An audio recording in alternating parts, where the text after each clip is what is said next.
Hello! Hello. Welcome to Jam and Jabber. This is Steph. This is Ken. And tonight we've got an extra special stream just for all y'all. It's gonna be a blast, quite frankly. A Blastoise. Oh, you did it! I hope you would. I hope you're gonna take that joke. Because we're blasting off again into the land of Pokemon. Perfect. Because The new Pokemon dropped. and we're both huge big Pokemon fans. Heck yeah! We started playing it as soon as we got home last night from work. For those who don't know, a new Pokemon game dropped this last Friday. Scarlet and Violet. And it is an absolute delight. Oh, it's been a joy. We're going to talk a lot about how much we love this game. Yes, and we are. we just want to yes, say how hard it was to pull ourselves away. Like, literally, 5 minutes before stream, I'm like, okay, I'm saving my game. Yeah, I'm saving my game. We gotta do an audio test. Okay, come I'll be on. there. We gotta get it started. I just got myself in a really bad situation. I feel like it's with me trying to get into the Goron City in Breath of the Wild. You were running in without any sort of fire protection. Like, the Gorons were wide-eyed, like, what are you doing? You're gonna die! You're on fire! Yeah. That was delightful. Oh god, it feels so much like Breath of the Wild, but Pokemon. Yeah. Which is what people were saying about Arceus. So, clearly they used the same engine they did for Pokemon Arceus for this one.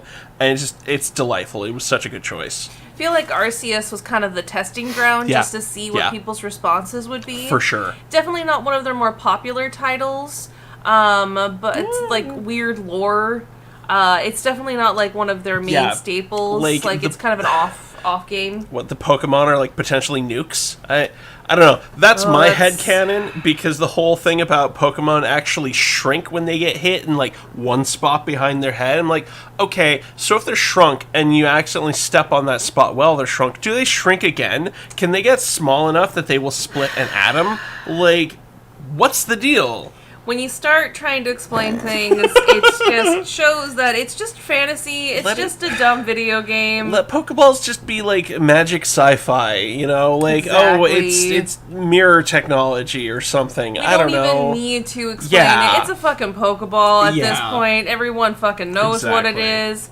Speaking of which, if you're a fan of ours, you know what Pokemon is. Because we've done how many fucking Pokemon streams? We've done a bunch. And they're all fantastic, I just want to say. They're some of my favorites. Every single time we talk about Pokemon. The stream where I got to flex about how my original Gen 1 player's hand guide that still has the original stickers in it is within it's in our living room, and I got up and got it in the middle of stream to look up a Pokemon fact. I love that you bring up that sticker book every time. I'm very proud of that sticker book. Every time we do a Pokemon stream. Very proud of that sticker book. I love it. I got it when I got my original Game Boy Color, my original copy of Blue, because I'm a first genner, Ken. You are. I've been playing it since it first came out. That's right. It's true. I always get to gloat about that every time we do the Pokemon stream. It's a badge of honor. So, Ken, do you want to explain to the lovelies what your inspiration? Because this is one where Ken's like, I gotta do this. I spearheaded this because I wanted to talk about Prince is Still Alive last time. That was me. This one's Ken. So, this theme, it's a meme theme, because a couple weeks ago, when they revealed a brand new Ghost Pupper for this gen, people were talking a lot about how Grievard, the Ghost Pupper, looks a hell of a lot like Muttley from Hanna Barbera cartoons. And I absolutely adored it. And I was riffing on it, making jokes about how you can definitely correlate different Hanna-Barbera characters back to Pokemon as well. There's kind of a one-to-one for a lot of stuff. Some of them, yeah. Absolutely. So I really loved the concept so much, and I wanted to do these doodles that we're doing a bunch of Hanna-Barbera cartoon characters, but remixing it to fit into the Pokemon.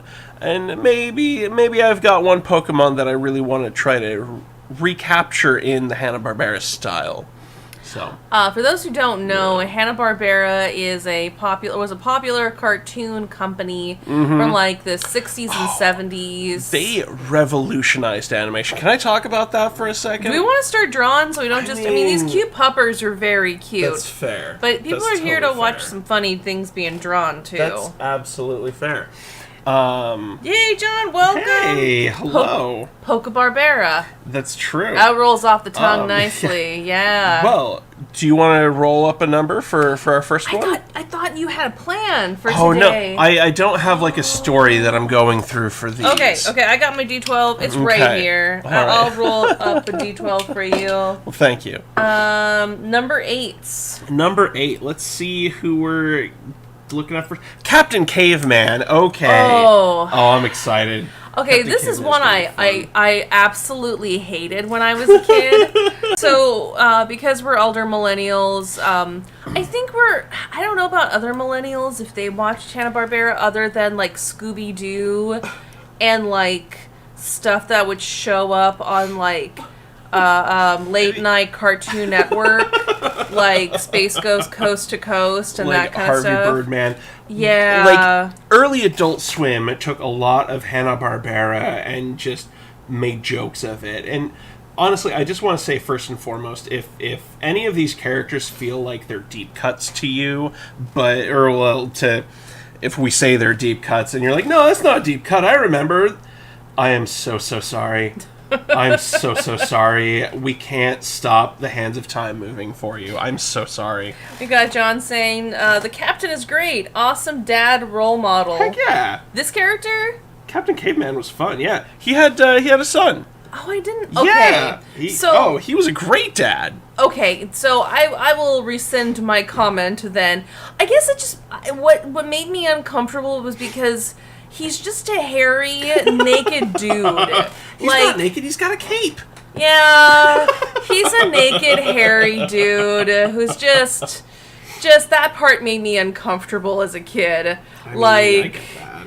You know, there was definitely like a caveman trend in the 1950s and 60s. Like, there's a lot of movies, lot of movies from that time that like featured very white people wearing very dumb caveman outfits. I just want to say the 90s too, because lest we forget Brendan Fraser's classic Encino Man.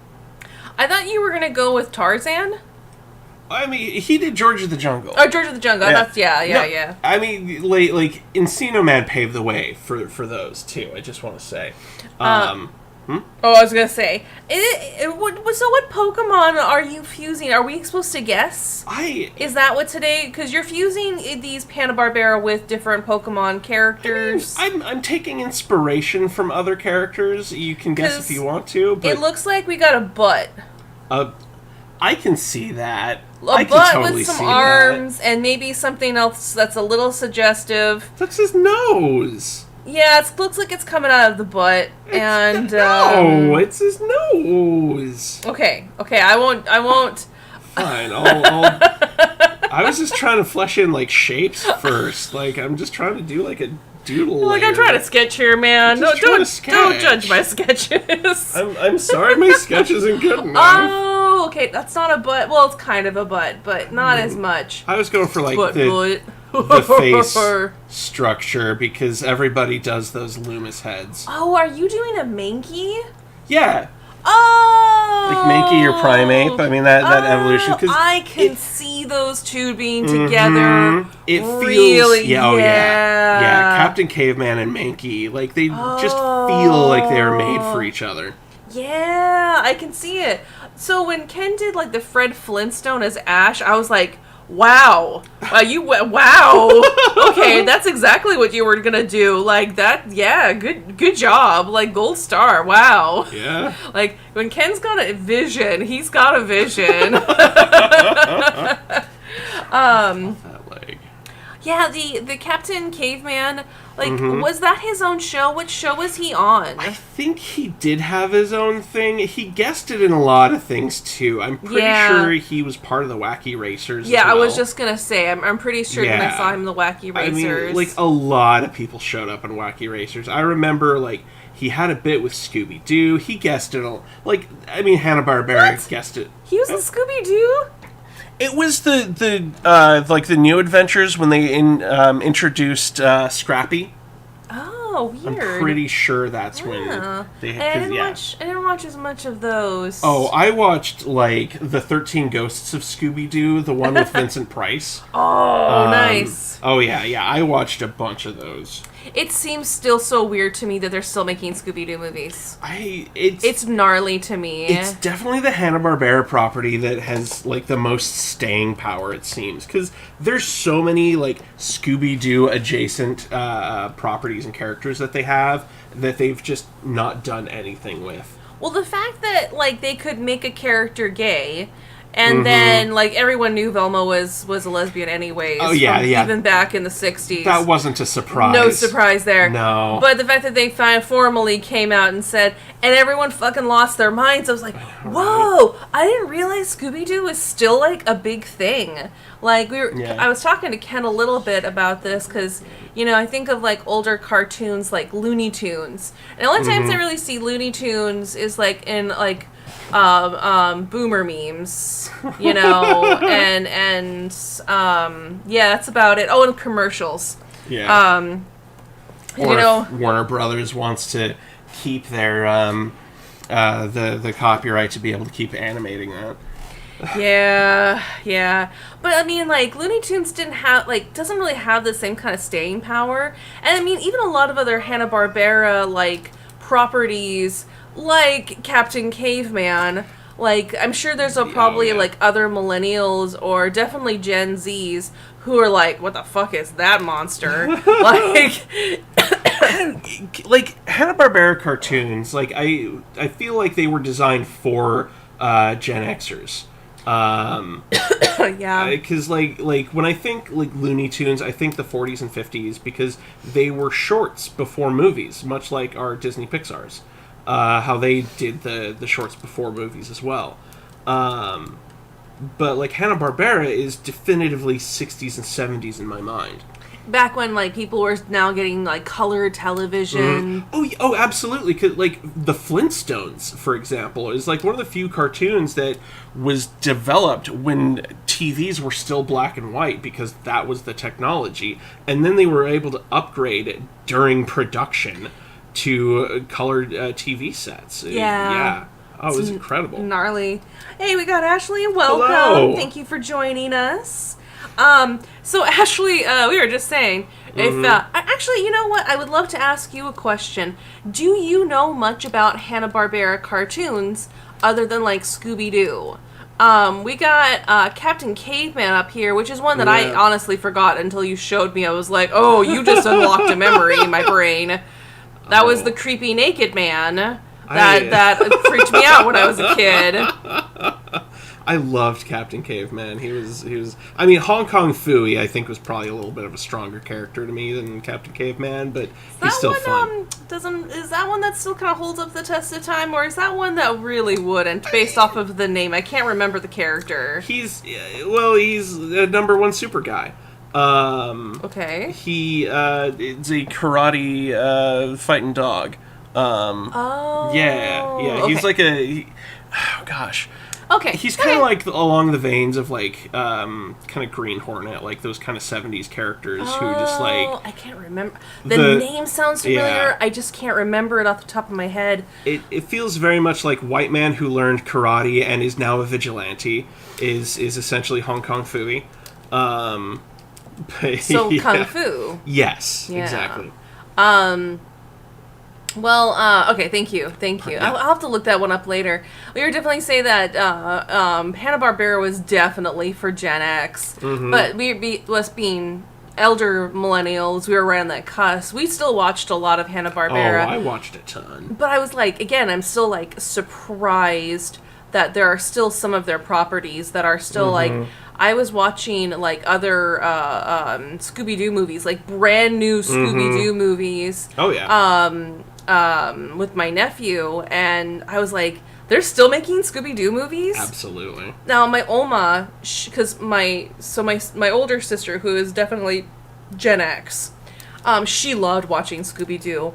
And my Oma would be like, "Oh my, turn off the dog. I don't want to watch the dog." Because she didn't like his voice. She didn't like the how like, Shaggy, you know. Yeah, that was my grade A Scooby-Doo. There you go. There you go. Oh my gosh, this is hilarious. I gotta throw it in there.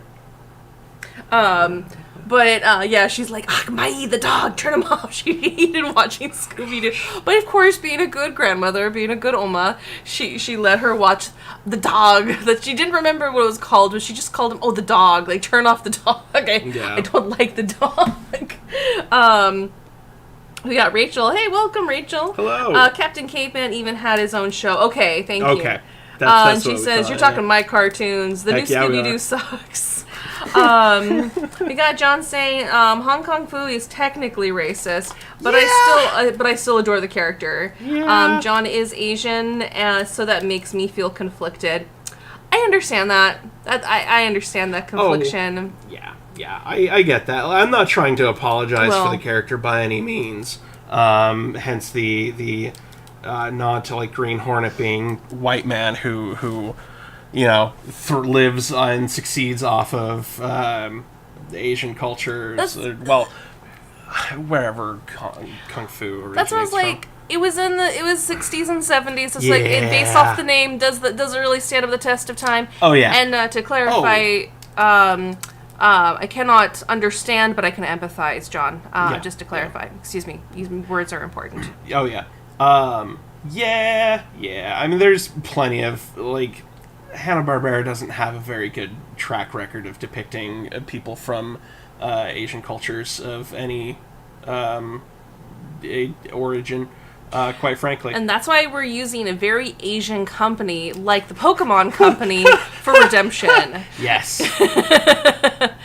You did those fantastic Gen 1 eyes. Oh, thank you. I feel a little uncomfortable by the nose, but, you know... Nose. That was the Hanna-Barbera style. Like they definitely love their big cartoony, for sure. We got Rachel in the chat saying Green Hornet was originally to be done by Bruce Lee. Oh, that's a shame then. They should have. I have mixed feelings.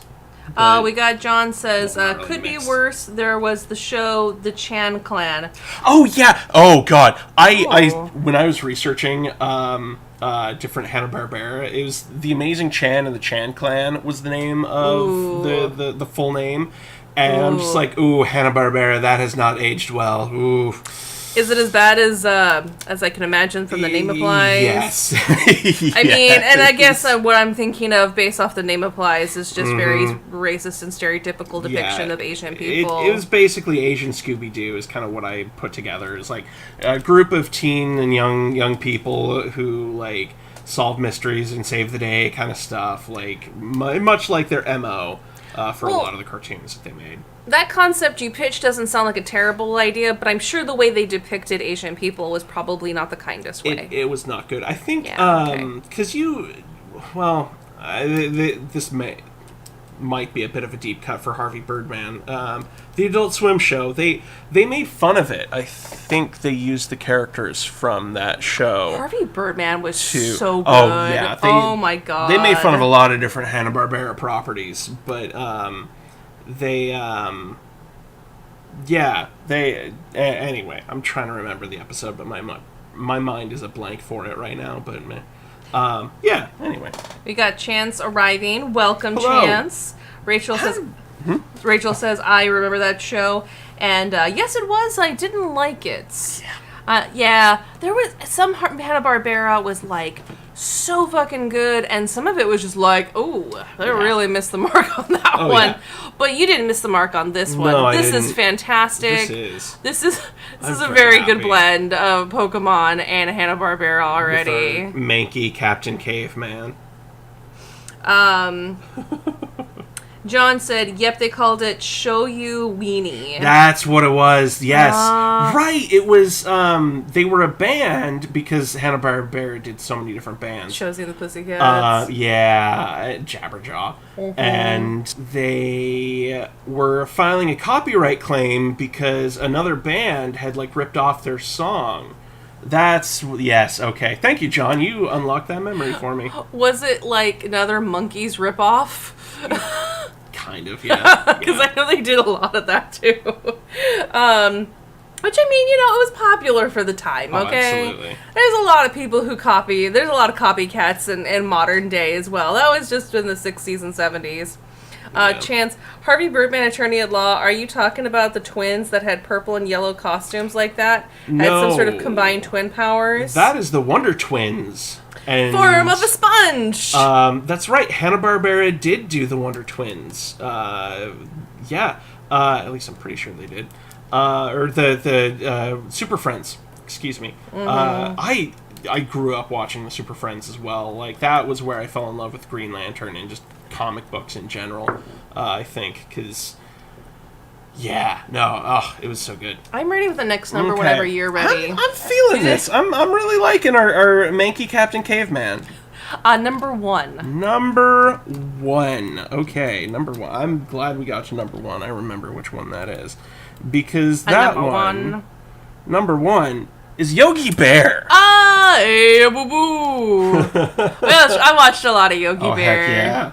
I forgot what the little girl... Cindy. Oh, yeah, I liked her. I thought she was a very cute bear. Mm-hmm. Okay. Yogi Bear, I think I'd have to watch it again to see if it holds up to the test of time. But I have very fond memories watching Yogi Bear. And Ken was telling me something that I had forgotten about with the collars. Yes, I was wanting to get into that because so much of Hanna-Barbera cartoons, they revolutionized how animation was done back in the day because of those ding-dang collars right here. Because you see how everybody has a collar of some sort. I like her neck shape. It's very cute. That was to break apart the character into different cells, so you could animate just the head, and the body could just be like a stamp, essentially. So they could kind of maximize assets. Like, you need a cell of just the body, there you go. Here's different like layouts for the heads, and you basically just slap it together in whatever combination you need for your assets to make it work. And it really changed how they did it. Obviously, not every character followed that mold and that model, but most of them did, and because it made it easier to animate. Like, you had George Jetson, who would just like move his head around as he yelled a lot. Yeah, I remember that very distinctively, even as a kid. Yeah, because we were a little bit younger, like when those ones. And I mean, they did lots of reruns for a long, long time of those Hanna-Barbera. I remember on Cartoon Network they played a lot of George Jetsons, the Flintstones, Yogi Bear.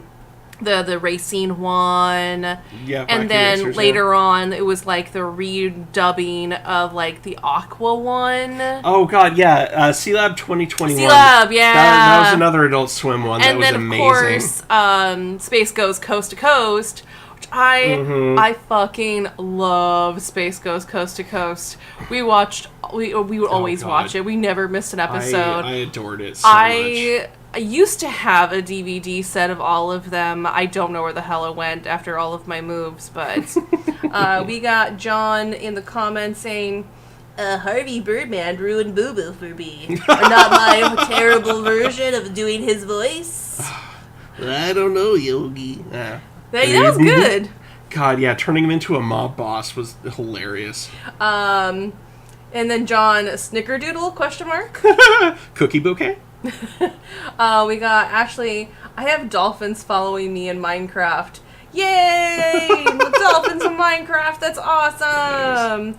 Nice. Chance. A lot of things in my super young memories, like the Hanna-Barbera cartoons.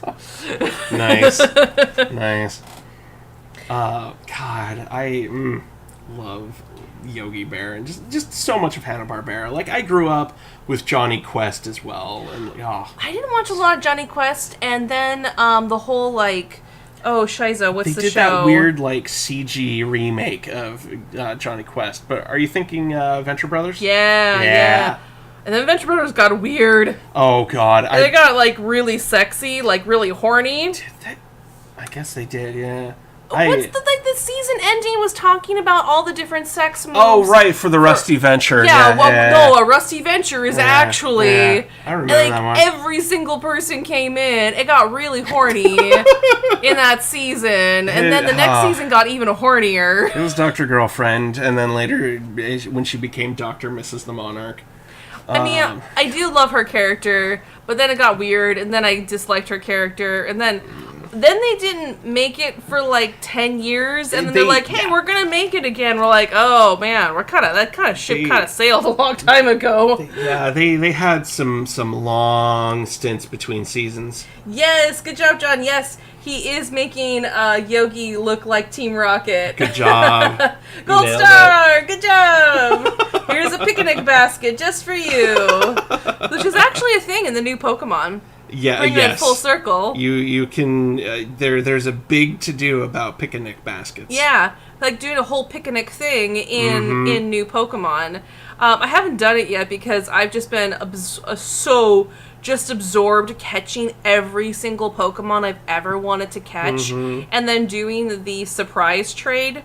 Is that what they call it now? They call it, I mean, the Wonder Trade for those of us who mystery trade, wonder trade. Yeah. They keep changing the name. They do. The idea of it is that you just send a random Pokemon into the ether, and then you get another random one back, and hopefully you get a really nice person from Japan who's breeding rare Pokemon that will send you a level 1 of a starter or a different really rare Pokemon, and you're just like, thank you, Hiroki, I love you, aishiteru so. But yes, I did know this one that he was going to make him Team Rockets, because it's blasting off again. I mean, there's 3 of them. It's solid. Yeah, boo-boo. You do much better Yogi Bear voices than I do. Why, thank you. Yeah, I had very fond memories watching Yogi Bear. I mean, okay, and I'm going to say this because Hanna Barbera being both super cartoony and then weirdly realistic. There's a lot of different. The realistic part was always hard for me to remember that was Hanna Barbera, the C Lab and Johnny Quest and those ones. I was like, that was Hanna Barbera. Oh yeah, I guess it was. I guess that was their style. But they did a huge range, which again makes them different than Looney Tunes or other big animation studios at the time, because they did a huge range of things. They're just pay us enough money and we'll animate that shit. We love your money. Yeah. We got Chance in the comments saying, I have this memory of when I was 4, and we had gone to we had gone to Storybook Island. They had a Yogi Bear statue, and when I looked in his picnic basket, there was rainwater and dead leaves. Oh, well, that's a nice little potion that he had going in there.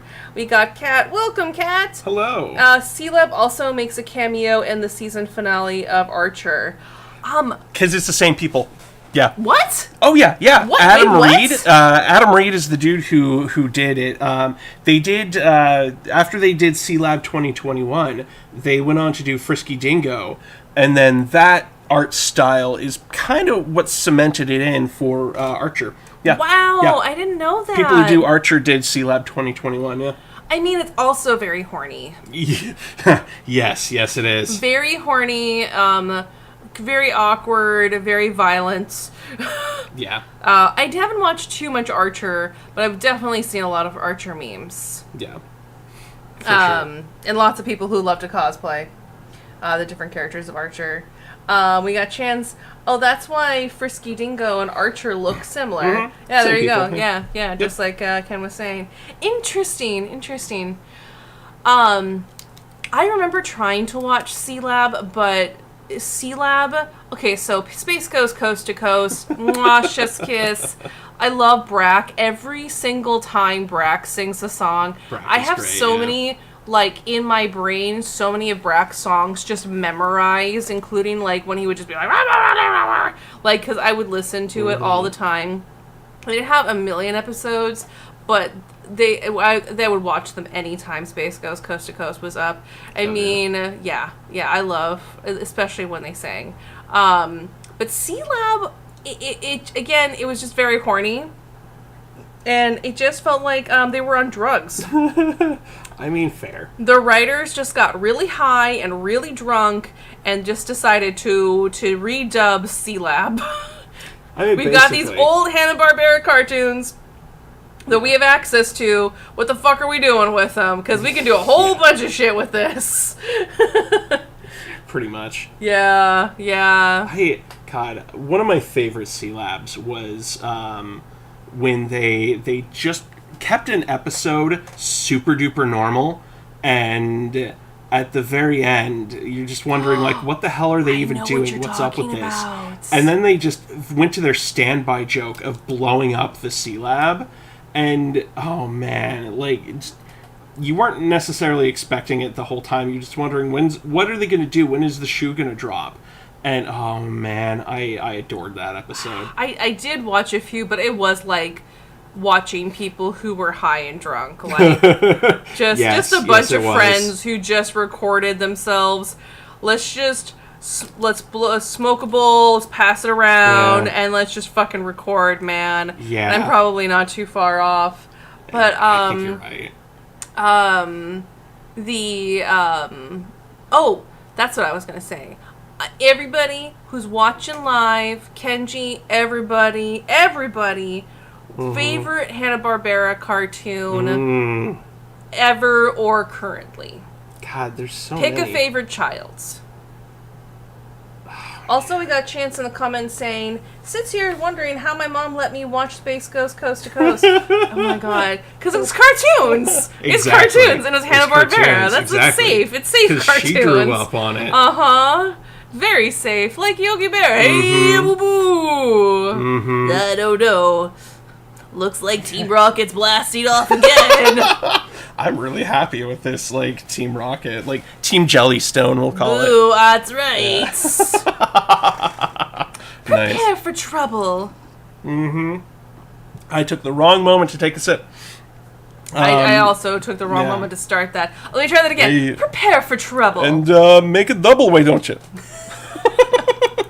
To protect the world from devastation. To unite all the picnic baskets. Within our tummies. to announce the evils of truth and love.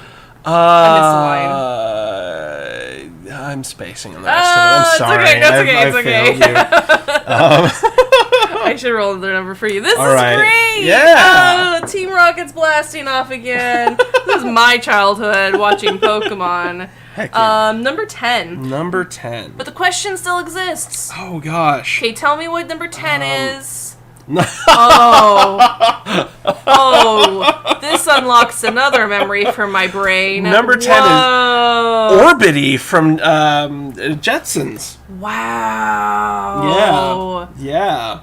But yeah, everyone in the chat, who's your favorite Hanna-Barbera? You gotta pick a favorite child. You can't say all of them, Rachel. If you can't, like, your all-time favorite, who's your current favorite right now? Even if it's just, I only know Scooby-Doo because... Flim Flam from 13 Ghosts of Scooby-Doo. I was going to say because of current news that Velma's gay, but we all knew she's a lesbian. That was a no-brainer. We all knew she's into the gals. I mean, I'm going to say Harvey Birdman because of Adult Swim. That's not original Hanna-Barbera, though. Okay, then Johnny Quest. I adored just all the adventures that they went on. Like, yeah, there's some problematic stereotypes for Haji, but I grew up on Johnny Quest. It was just a magical show for me. And then the weird, like, CG cartoon where they entered the Matrix. That was weird too, but I loved it. I didn't know that one. Oh yeah, like TBS did a remake of it. You were mentioning that. Mm-hmm. Yeah, okay. The art style for the remake was awesome, but it was still like 90s CG for like when they entered into their weird Matrix world. So it was like Reboot? Yeah. The new Johnny Quest basically spliced together Reboot. Oh no! Yeah. I would say I can't remember the name of it, and so I can't say it's a true favorite, but I liked the racer ones, the wacky racers. The wacky racers. Because you got to see a lot more of the characters, and that very first pupper you showed at the beginning, what inspired. Like Muttley, Muttley. I loved Muttley. I'm just like this laughing. Yeah. I can't do it. Like. But it had, like, a little bit more in the voice. Like, the voice actor who did Muttley, just that little laugh did, again, Chef's Kiss, was very iconic, and I loved him. I thought he was very funny. But you would see, like, different Hanna Barbera characters in each episode, and sometimes it would be a whole brand new cast of characters. And so I liked actually watching it just because, you know, it was silly. There was no bigger theme, like, no one was talking like this or that. It was just racing. At least that was my memory of it. You know, I'm sure there probably was other parts in it that probably don't hold up to the test of time. But I liked seeing all the different characters. Because I didn't know a lot of them. And then when you see Yogi Bear, you're like, hey! And you see, like, Muttley, you're like, hey! You know, it was fun for that. That's what I liked about the Wacky Racers. Absolutely. I wasn't a big fan of Scooby-Doo. Just because it was so rinse, wash, repeat. Which is so funny you say that, because that was, like, the standard for all of their stuff. Like, have a group of kids, a talking animal companion, probably a musical number of some sort, and just they solve a mystery, like rinse, wash, repeat. It's it like, and I say that, and now the Scooby-Doo theme is going to be stuck in my head forever, because Scooby-Dooby-Doo, where are you? Yeah. We got Chance saying it's a tie between Jabberjaws and Scooby-Doo. Jabberjaw was a John good one. says, oh, Orbity! Yeah, when Ken showed me this, I'm like, you just unlocked something in my brain. Oh my god, I had totally forgotten about that. Oh my god, from the Jetsons, where pollution was so bad they had to live in the skies. Hot take 60 years ago. Yes. Rachel, Wacky Racers was the best. Watching everyone compete in, like, the Olympics. Yeah, it was just, again, it wasn't trying to present to be anything else other than being wacky. Which was, you know, again, just being, like, because we were watching these when we were very young. Like, when they were coming on the reruns. Of course, Yogi Bear, but even, like, Yogi Bear kind of got, I want to say, boring after a while. I guess I just didn't watch enough Yogi Bear for it to become too repetitive for me. I mean, I do remember very distinctively, like in the Fred Flintstones, especially George Jetson, how his body was always just perfectly still while his head's literally moving all over the fucking place. Yeah, it's because of how they animated it. Yeah, and even as a kid, I thought that looked weird. Like, I know that they, at that time, that was huge and revolutionary, especially for animation costs. Yeah. That is a big deal. Like, that's half of what you have to draw, and you can get a cartoon out in half the time. And in half that time, you can have that much more up on now cable television, you know. And then it was definitely revolutionary. It was definitely a huge, huge part. Oh my god, what are you drawing? I'm kind of... Because the spring legs makes me think of Hitmonlee. I'm kind of going that route with into the Pokemon. I feel like he looks more like what was his name from Alola? Oh, Cosmog? He looks more like a Cosmog to me, TBH. I mean, I can get that too. It's the little antennas, it's the color palette, it's like the floof. I mean, you would have to ignore the biggest part, which is name. Well, not Orbity. Orbity is not, like, the huge name of his leggies, but I see more Cosmog. But what you are drawing is, oh, this is legendary. Like, this almost reminds me of, like, monsters. They just live such extraordinary lives. It does have a bit of a Sweetums vibe to it. Yeah. I think it's just the Gossamer, shape. Gossamer, yeah. I always confuse those two. Sweetums I is think very it's the different. shape of the head. I think so. That's a Gossamer head. Absolutely. We got Rachel. Yogi Bear was not my favorite. Okay, you still haven't told me which one's your favorites. Unless Wacky Racers, you're along Wacky Racers with me. Chance, I always associate my dad with Fred Flintstone. I can get that. I think everybody does, especially that 5 o'clock shadow he had, yeah. I always thought it was funny, like, even when I was a kid watching, like, when they would just do the repeat of the background and they're running through the house and it's just the same background. I'm like, they've been running a straight line for, like, 5 fucking minutes while they're yelling at each other. They would have hit a wall by now. I mean, it was a good bit. Really and the sound effect for the running of the legs. Oh yeah. John, wasn't there an actual Olympics too? Oh. I think so. They did. Oh my God, you're so right. Oh, you just unlocked another memory for me, John. You're right. I remember there were teams, the Scooby Doobies, the Yogi Yahunis, and the Really Rottens. You're right. Oh, yeah. That's where all the baddies were on and they always cheat. Right. Oh, memory unlocked. Wow. Oh my gosh. I remember, I didn't watch a whole lot of them, but I remember watching a few of those, and I remember liking them, because again, you could see a whole bunch of the different properties together, and I always thought that was fun, you know? I thought that was a really fun, just kind of mash them up. Man, Hnna Barbera was doing mash em ups before anybody else was. They need credit for all of the things. I mean, it was their own assets and library, so... Wasn't too difficult to get those copyrights together. But I mean, why not? You know? No, totally. Why not? We got Chance saying, did they do Rocky and Bullwinkle? No, it's a very different animation style. I don't think it was them. It was Rocky and Bullwinkle. God, I think it was their own company, like the Rocky and Bullwinkle company, because they also did the squirrel. I'm forgetting his name. Yeah. Squirrel. There's a superhero squirrel for Rocky and Bullwinkle. Did you not watch Rocky and Bullwinkle? I watched Rocky and Bullwinkle. I mean, Rocky was a squirrel himself. Like, I'm trying to remember what there was another squirrel I thought who was a superhero. Or am I just crazy? I mean, Secret Squirrel, but he is Hnna Barbera. Oh, I'm blending them now. Yeah. Oh, Chance, now what have we done? What is happening? No, I remember Mr. Peabody from Rocky and Bullwinkle. Yes, Mr. Peabody. And the Moose and Squirrel. Yes. We are looking for Moose and Squirrel. I love this so much. It looks more like a Gossamer to me. It kind of does. I get that. Like a space age Gossamer. Aliens, they live such extraordinary lives. Like if Marvin the Martian tried to copy aliens. One. Yeah. Yeah. Oh my God. Gossamer got a Marvin the Martian. Number 5. Number 5. Let's see what Hnna Barbera memory I can unlock with number 5. Oh, it's Scooby-Doo! Yeah! Scooby-Doo, where are you? Hey, you're right here! Yeah. Got a lot to do now. Scooby-Dooby-Doo, where are you? Mai, turn off the dog! Yes, if your Oma were watching, she'd be like, I can't stand that dog. The dog, turn it off! Rachel, okay, minus the banana splits. Oh, God, yeah. Oh, that's another memory unlocked.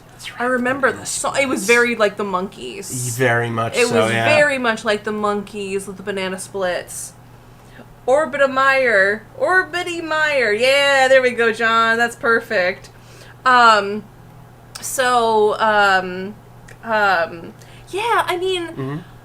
I liked watching Scooby-Doo, and I've heard people say this before, and I just want to reiterate it, that the coolest thing that Scooby-Doo taught young people was that it wasn't usually a monster, it's usually people who are the monster. Oh, yeah, And absolutely. It's usually for corruption and greed, why people were doing the things that they were doing.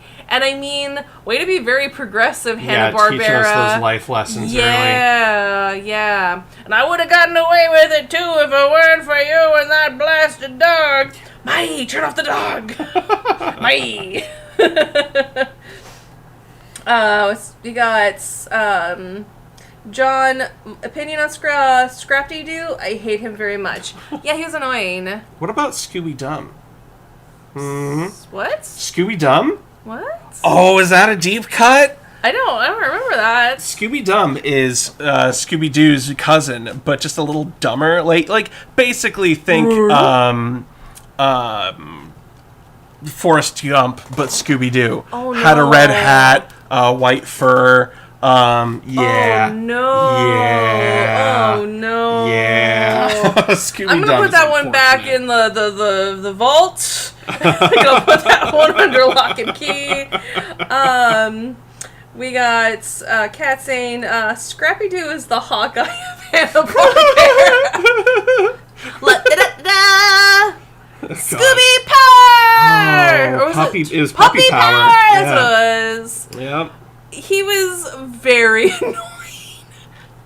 He was. He was very annoying. Hey, love the Harvey Birdman, how they approached Scrappy-Doo, was they had Harvey's hawk or eagle just carry him off and eat him. Like they implied that the eagle ate him later. Oh no! Yeah. Oh man, it was so funny. Puppy Power! Yeah. Anytime he was on there, it's like, oh, now with my Oma was right. Turn off the dog. The dog. Maybe that was the dog she was referring to. She didn't like Scrappy-Doo. Scooby was fine, but Scrappy, she's like, oh, my, turn off the dog. We've got, Kat said, I said it. Yeah, I'm right there with you, Kat. Like, that's the same level of, like, just dumb, unnecessary. And he was, like, they were, because it was later on in Scooby-Doo, and they were looking just to, what can we add more? What else can we do? Because we've been pretty much doing the same exact formulaic thing, but people fucking love this, so what else can we add? And having the another puppy, but, like, being more talkative. But, Scooby was very charming with his... Yeah, for like, sure. That, if you would imagine, like, if you're sitting with your Great Dane, because he's a Great Dane, right? Yes. If you're sitting your Great Dane, you could hear your Great Dane talking like that to you on the couch while you're watching Scooby-Doo. I mean, if you smoke enough, sure. Like with Shaggy. Oh, man, I love Shaggy. God, So... Oh, what's the name of this Pokemon again? A Swalot. Oh, my God. This is almost like a Scrappy-Doo, but what if he was dead, like, as a ghost? Oh, God. Just want to say, I feel bad for Casey Kasem, for what he had to do to be Shaggy. That was Casey Kasem? That was Casey Kasem. No. Yes. You just blew my mind right now. Because when you think of, this is Casey Kasem. Like, that velvety voice? He had to scream for like a half an hour to get his voice that raw to be Shaggy. Yeah. Wow. Yeah. I mean, what dedication, though. Right? What oh, yeah. Whoa, I didn't know that. Yeah. Okay, I'm going to pay attention to chat, I promise. We got Chan saying, a lot of my Scooby memories are about what's the new Scooby-Doo run in the 2000s. I never watched that one. John says, I love Scooby-Dum. Best cousin ever. Chance, he had a name? I don't remember Scooby-Dum. I'll have to look that up later. Rachel, the Olympics were called Laugh Olympics. Yeah, the Laugh Olympics. Laugh That's Olympics. right. I'm trying to read it like I'm fucking Swedish. The Laugh Olympics. Yeah, they did not spell it like English spelling. Laugh Olympics. Oh, thank you, Rachel. Yeah. Rachel, it took me a while, John, to remember it. John, do y'all remember the Scooby series that had Vincent Price? Yeah, John, I'm looking at John, the word, and looking at Ken. Ken was talking about that a little bit earlier. The 13 Ghosts of Scooby-Doo. Yep. Yeah. Yep. Yeah, the newer movies are, they hold up really well. And, like, there was one where, why am I forgetting her name? It's not Velma, but... Oh, Daphne? Daphne. Where she kind of becomes the new leader of the Scooby Squad.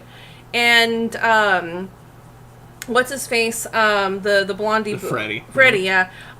He's kind of like, you know what, Daphne? You go right ahead. You're doing great. You're doing fantastic. I support you. She's like, yeah, I was doing all this research while you guys were just out farting around, and I actually found real evidence of ghosts. And they're like, what? And it was, I forget the name of the movie that I watched, but it was really good. New Scooby-Doo really fucking holds up well. Yeah, there was one where it was, like, set in the bayou, and it was, like, fucking zombie cats, like, werecat people.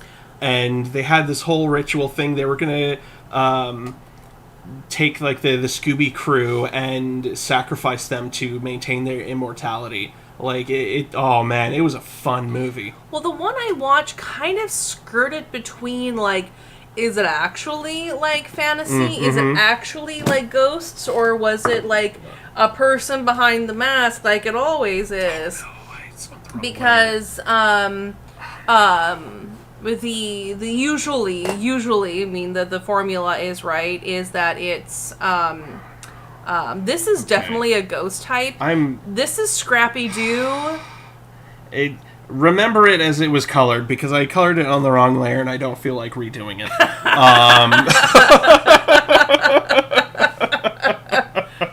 This is actually Scrappy-Doo. Yes. Scooby-Doo is too precious. He is an immortal pupper. He's lived for, like, what, 50, 60 years now? Oh, gosh. Yeah, like, late 60s, I'm pretty sure, is when they and did. He's immortal. He is an immortal pupper. But Scrappy-Doo, we had to scrap that right away. Yes, exactly. Number 4. Number 4, all right. Mm-hmm. We got Chance saying Scooby-Doo on Zombie Island. Scooby-Doo on Zombie Island, my favorite. I think that movie was the first where the monsters were actual monsters. Yeah, I think so. Yeah. All right, number 4. Oh, it's Zorak! Hey! Yeah! Zorak! Get a little Space Ghost action in here. Oh my god, can you do a Zorak voice? No, I'm not. I don't have that. I'm trying to think of a Zorak voice. It was very... Gosh. Like a No, I can't do it. I'm not scratchy enough to do a good Zorak voice. Oh, I'm so conflicted because I want to listen to it, like, to see if I can replicate it. It's almost... No, I'm not doing like that. We're failing you all. We're failing you all at home. Yes, because you tune into the show for our spot-on Hnna Barbera impressions. No, they're here for when I, like, bitch about Hawkeye. Let's be real. Yeah. And fucking hell... Prince is still alive, goddammit! Prince is still alive! He is on his beautiful resort island, sipping on margaritas. Yes. It's the island right next to Margaritaville, you know? That's absolutely where with Jimmy at. Buffett, Mm-hmm. Yeah. Jimmy Buffett knows how to keep a secret. Mm-hmm. Chancellor says, I pay good money for these impressions. Cat, no voice is unsubscribed. Oh, I gotta do it now, Ken. Oh no. Okay. Where is the easiest way I can find Zorak's voice? Okay. I'm gonna pay it. I gotta log off of the chat for a second. I'm sorry. Give me a second, everybody. Zorak. Space Ghost Coast to Coast. Yeah. Okay. I'm just gonna listen to him, and I'll try to see if I can replicate it. Fucking ads! Oh, no. Oh, I don't care about TikTok. I know, people there probably love TikTok. I don't! I want to get to Zorak! Oh, jeez. Yes, we have... Well, if he did yell quite a bit. Okay. I turned off the volume because... Okay. Yeah, because that could show up on our audio here, and we don't want to have that audio show up because that could hurt our video. We could get copyright strikes for not using. And I will conquer you. Oh, there you go. That sounds about right. Mine. Oh, no. Oh, jeez. I hope that's not showing up on our audio because that could hose us later. Oh, what, the video I'm listening to? It's... we call them Twinkle. Oh, no. Okay. I think I got the voice. Okay. Twinkle, twinkle. Oh my god, it's gonna mess my voice up. Yeah, oh, it's no. rough. It's super duper rough. No, I can't. Okay, there's our audio. Okay. Hopefully. Okay. Now back to chat. I kind of wish I was Brack. Can you do a Brack? No, I'm not good with those impressions. No, I have to do a Brack because I love Brack so much. No, please, No, copyright strikes. No. No. Okay, we're not monetized. You got No, nothing we're to not. worry about. But what about in the future when we do become monetized? That's the time to worry about then it. YouTube's gonna have to find us and then make a point of it. Let them dig through an hour into our stream to find the one moment. They will. You know they will. Okay. Oh, no. We got a Chance saying, Kidney had a crush on Brack. Who didn't? Seriously? What? I didn't have a crush on Brack. Everybody had a crush on Brack. I'm sorry. I will be totally honest with you in this moment.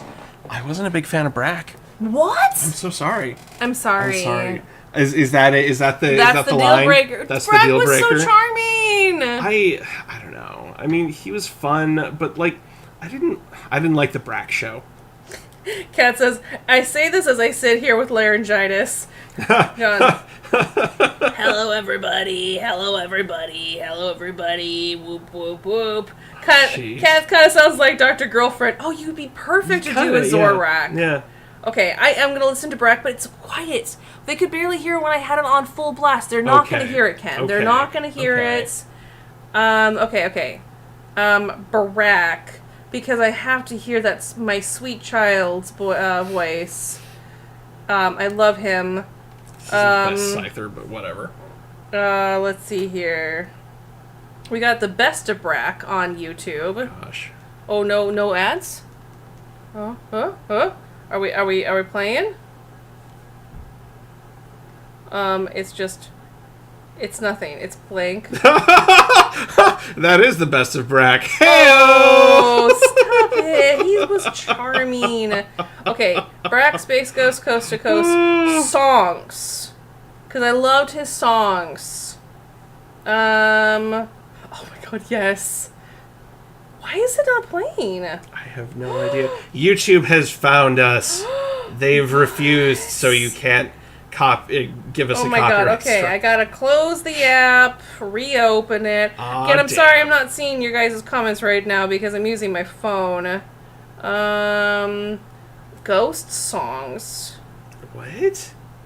Oh, that sounds... Yeah, I'm sure Brack had some songs about ghosts, that's for sure. I thought they told ghost stories in some of his, Maybe? Yeah. Why is it not loading? Is everybody hearing me okay? Is it just my phone? Let me pop over to YouTube on my end. Oh, nope, everything's fine. It's just... The YouTube gods are preventing Steph from her dreams. Oh, it makes me so sad! Oh, I will have to watch it later, though, Kenji. Yes. I support this. Rachel says, never watched Space Ghost Coast to Coast when it did come out. I mean, the OG show, I guess, is totally different than what was on Cartoon Network. Yeah, absolutely. This is a Scyther on the keyboard. Yep, Scyther on the keyboard. Yes.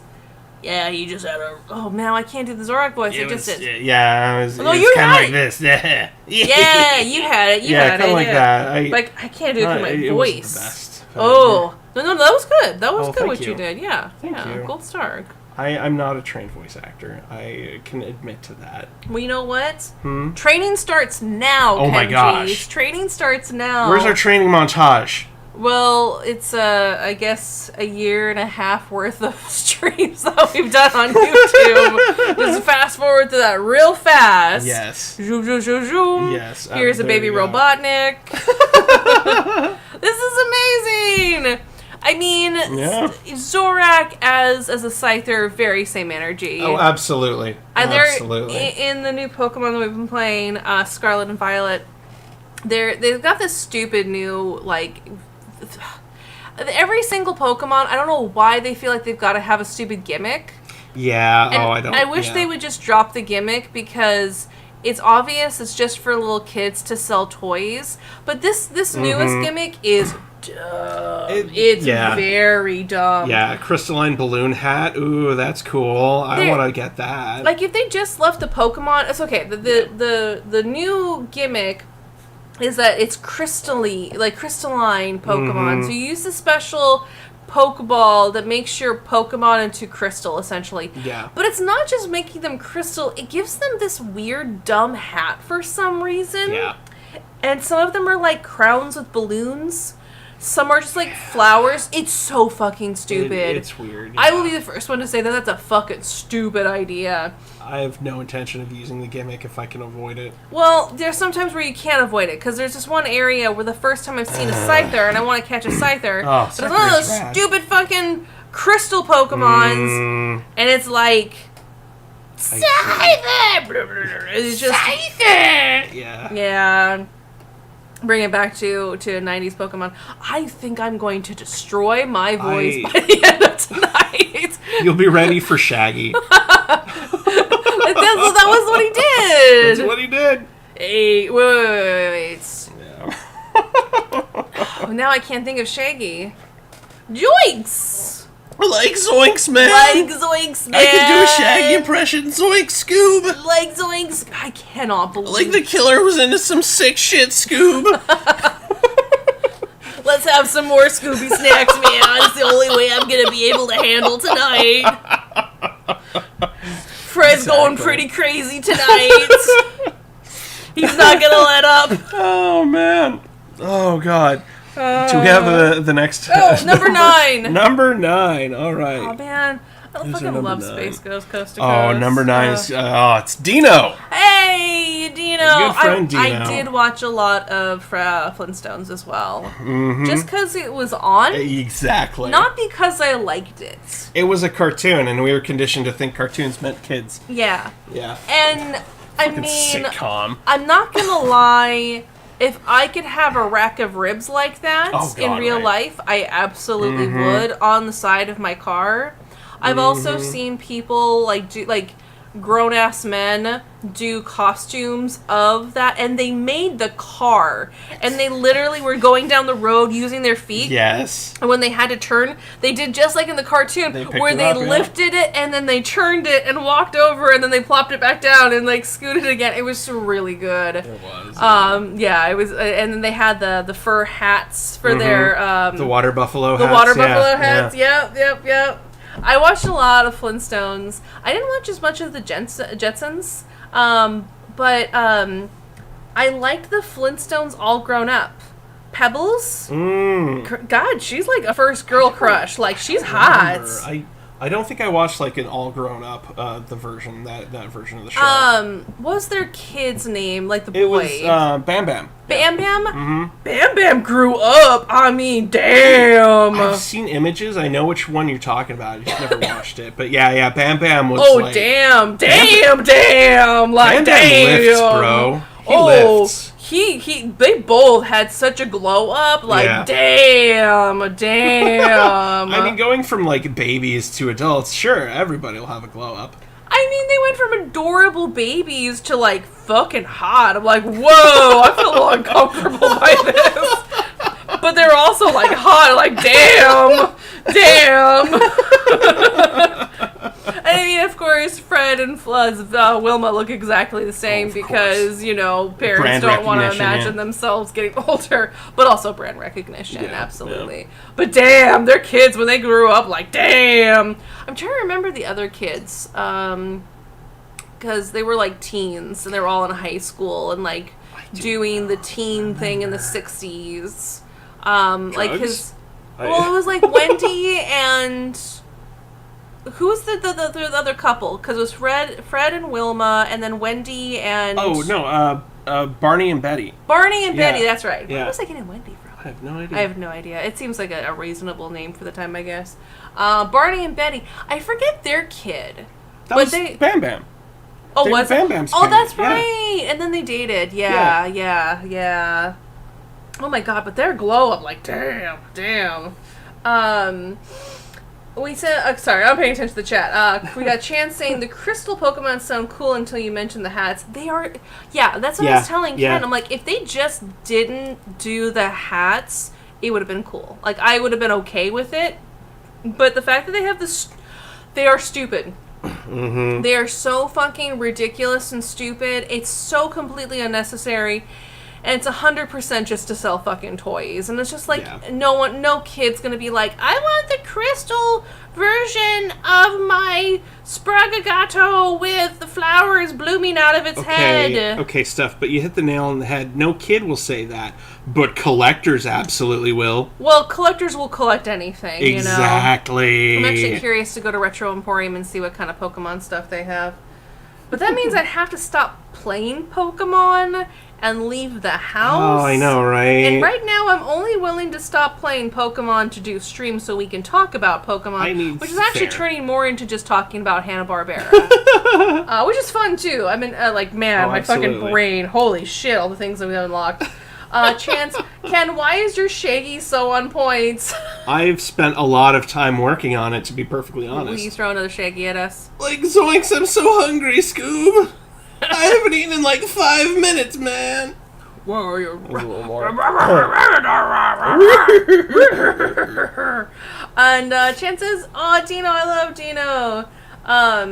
Chance also says, "I think we recorded Flintstones all grown up off the TV and labeled it, so we had on VHS. When Pebbles gets pregnant? What? I forgot about that. Oh my gosh, I didn't even realize that. Teenage love story. Oh, what? The plot thickens." John, favorite Flintstones episode when they had special guest Anne Margaret, voiced by Anne Margaret, who was in Grumpy Old Men. Oh, I don't remember that. We've got Ashley. Damn, Pebbles looking so cute. She's so fucking cute. Oh my god. Like, that was like an early girl crush for me. Like, damn, her glow up. Like, whoa. Both of them. Like, both. Bam Bam and Pebbles. Like, shit. Rachel. Anne Margaret and is my dad's all-time favorite, and he loved the Flintstones episode. Chance. My inner child is so happy with Ken Shaggy. Ken. I'm glad. Are you able to do the rest of the stream in the Shaggy voice? Oh, that would wreck my voice. What are you talking about? I did a Zorak for the people. You did. I did Zorak. And I would have done Brack if it would only load. If only the videos would load. He was very easily. He was. I can't, it's like, oh man, I wish I could remember Brack's voice. It makes me so mad. It was like a little slower, kind of lower pitched. It's like beans.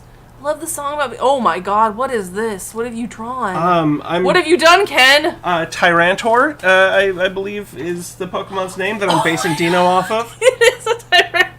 He's a little chubby dino. Little chubby dino with the Dino face. Actually, here. Oh, that's perfect impressions. Yeah.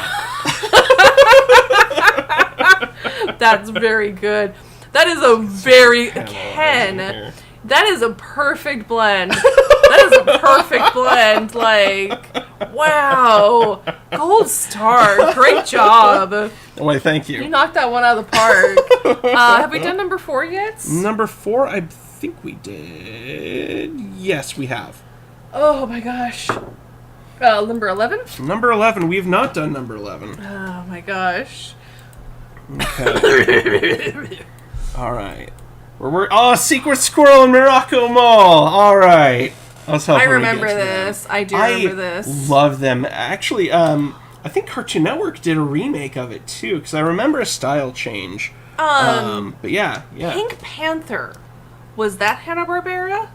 You might be thinking Snagglepuss. No. I'm thinking. No. I know what you mean by Snagglepuss. Yeah.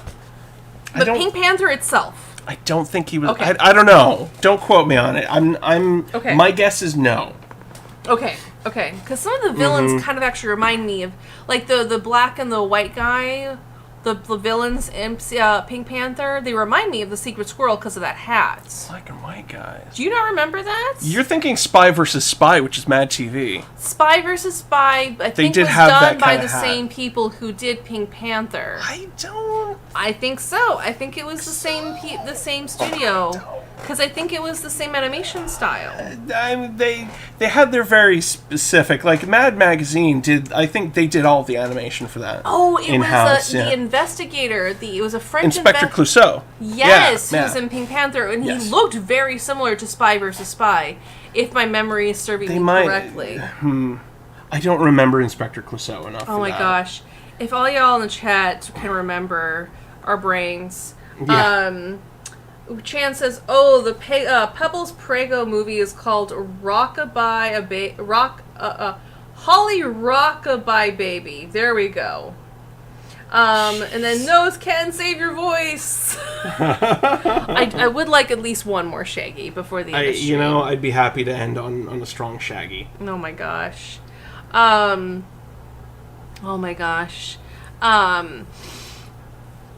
Yeah, I watched a lot of Flintstones. I didn't watch a lot of Jetsons. I just didn't like George. Fred Flintstone, I wasn't a big fan of him either, but I did like Barney. Mm-hmm. And because I liked Barney, did George have a best friend? He was Barney. No, sorry, excuse me. Like, wait a second, did I mess up there? Like, George Jetson, he didn't really have a Barney. They did have the crossover episode where the Jetsons met the Flintstones. But George he didn't have a Barney. No, he mostly just hung around with his family. He didn't have, like, a best buddy. Or, maybe he had some work friends, but he was always being ridden by his boss. Yeah, they did get FaceTime right. Yes. Back in the 60s and the 50s Flintstones and 60s. did predict FaceTime. Or not Flintstones, Jetsons. Jeez. Yeah. Chan says, "I think Steph's assassination of Close being inspiration for Spy vs. Spy is spot on." Okay. Yeah, I think so. Clouseau, yeah. Clouseau being inspired for Spy vs. Spy. I could see that. I could totally see that. John says, "Pink Panther was done by DePaints Freelang Productions with United Arts." Thank you very much for looking that up. I appreciate it. Okay, that's good to know. Because I know it's slightly different. I know it's very French. But I wasn't sure. Because, man, Hnna Barbera did so fucking They were much. very prolific, yeah. And again, lots of different styles, too. It wasn't just, like, that super cartoony style that I remember when, like, we were kids. Like, the Flintstones and the Jetsons and Yogi Bear and stuff. But, sorry, my throat. Yeah. We're gonna have to have some lozenges tonight. Good thing all we're gonna do is play Pokemon after this. Yeah, I don't want to join Cat in the Laryngitis Club. Is that a Pachirisu? Pachirisu, the moment I first saw it, I fell in love with that Pokemon. It is easily my favorite. Pachirisu is such a cute little Pokemon. I love Pachirisu. I haven't found any in my game. Did you find one? Oh, I caught one. That's I found one. I caught one immediately. I'm like, oh my god, Pachirisu. I need to look up the differences between our games to see which Pokemon are exclusive to mine and which are exclusive to yours. Yeah. So I can help you with your Pokedex. It's samesies. Yeah, because I got Scarlet and Ken got Violet. Because I'm all about that robot dragon and Team Dilf. Team MILF. Team Dilf all the way, yeah. It's why I can remember it. Sarada? Yeah. Or Sada. Professor Sada. Oh my god. Professor Sada. I love her. She is my wife. But Professor Sada is my wife now. She is beautiful and powerful and amazing. I'm just gonna say it. Professor God, why am I spacing on his name now? I forget. Professor Dilf. I'm just gonna call him Professor Dilf. He is a thirst trap, like legit. He is like it is a no-brainer to me why they got together and had a kid. You know, I was talking about earlier how like C-Lab was all like horny, and I was like, "Ooh, this like is handsome. Ooh, we're in love with these characters." Yes. Ooh. Yes, absolutely. But like Professor, like yeah, Yeah. she's amazing. She's very beautiful. Ugh, so powerful. It's not like Step on Me, Mommy. The vibe. She's just like she's not Dimitriescu. She's just like so like inspiring. Like I just want to be your best friend, and if we smooch too, that would be cool. Like you know. Hey, you're already in a committed relationship, yo. Yeah. But you were talking about Team Dilf, you know. I mean, I said thirsty. I didn't say like smooching him. But I mean, like, it's just a smooch, you know? It's just a little tiny smooch.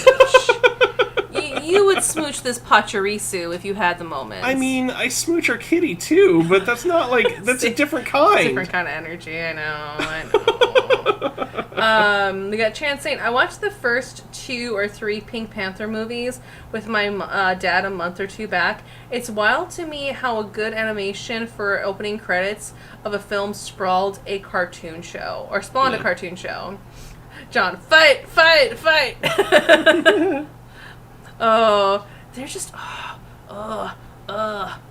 Professor Sada... She's so beautiful. She's just very beautiful. I love her. I love her so much. I mean, you're the one who was talking about the caveman aesthetic, not being into it, and then now suddenly you are. Like, what's the big difference between Captain Caveman and Professor Sada? Okay. Lots of things, actually. She's not a hairy, dirty old man who's naked. Hey. She can, if she doesn't want to shave her legs, she doesn't have to, okay? I'm not saying that! That's like Cousin It's. That is Cousin It, area. No, I'm not that blondie. Oh my god. That is Cousin It energy that Captain Caveman brings. He is, but he's just a dirty old man! Oh, that's naked. so funny. Oh, that's so funny. Professor Sada is, and first of all, she's educated. And it's just an aesthetic, okay? She likes to do her hair up cool. She might actually have real fangs. I don't know. I mean, she absolutely does. She's cool. It's just a cool aesthetic. She brings her archaeology into her day-to-day life with aesthetics. I can relate to that. Yeah, really. It's more like older sister vibe. Like, just if we could just be cool besties, like hanging out, drinking midnight margaritas. No, you can't sit with us. I'm cool with that too. No smooches is fine, but hot tub margaritas, you can't sit with us. I'm cool with that. Yeah. Cat. Also, Stephanie, she's my wife and I love her. She's so hot. Chance. Okay, I'm with Stephanie. I'm a Professor Sada. Thank you. She's beautiful. She's very beautiful. I mean, Team Dilf. I'm forgetting his name too. I like Tulo or something or Turo. Turo. That's right. Yes, Turo. Chance. Thank you. Thank you. Professor Turo looks like if old Steph went to the future. Old Seth. Wow. Old Seth?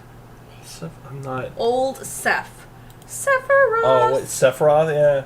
I don't know.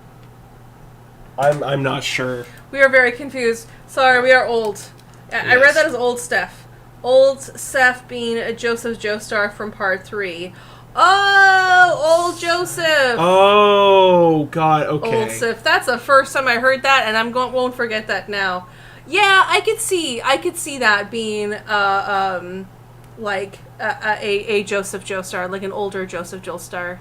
I mean, he's handsome. Mm-hmm. Professor Turo is a very handsome. I mean, I support you on Team Dilf.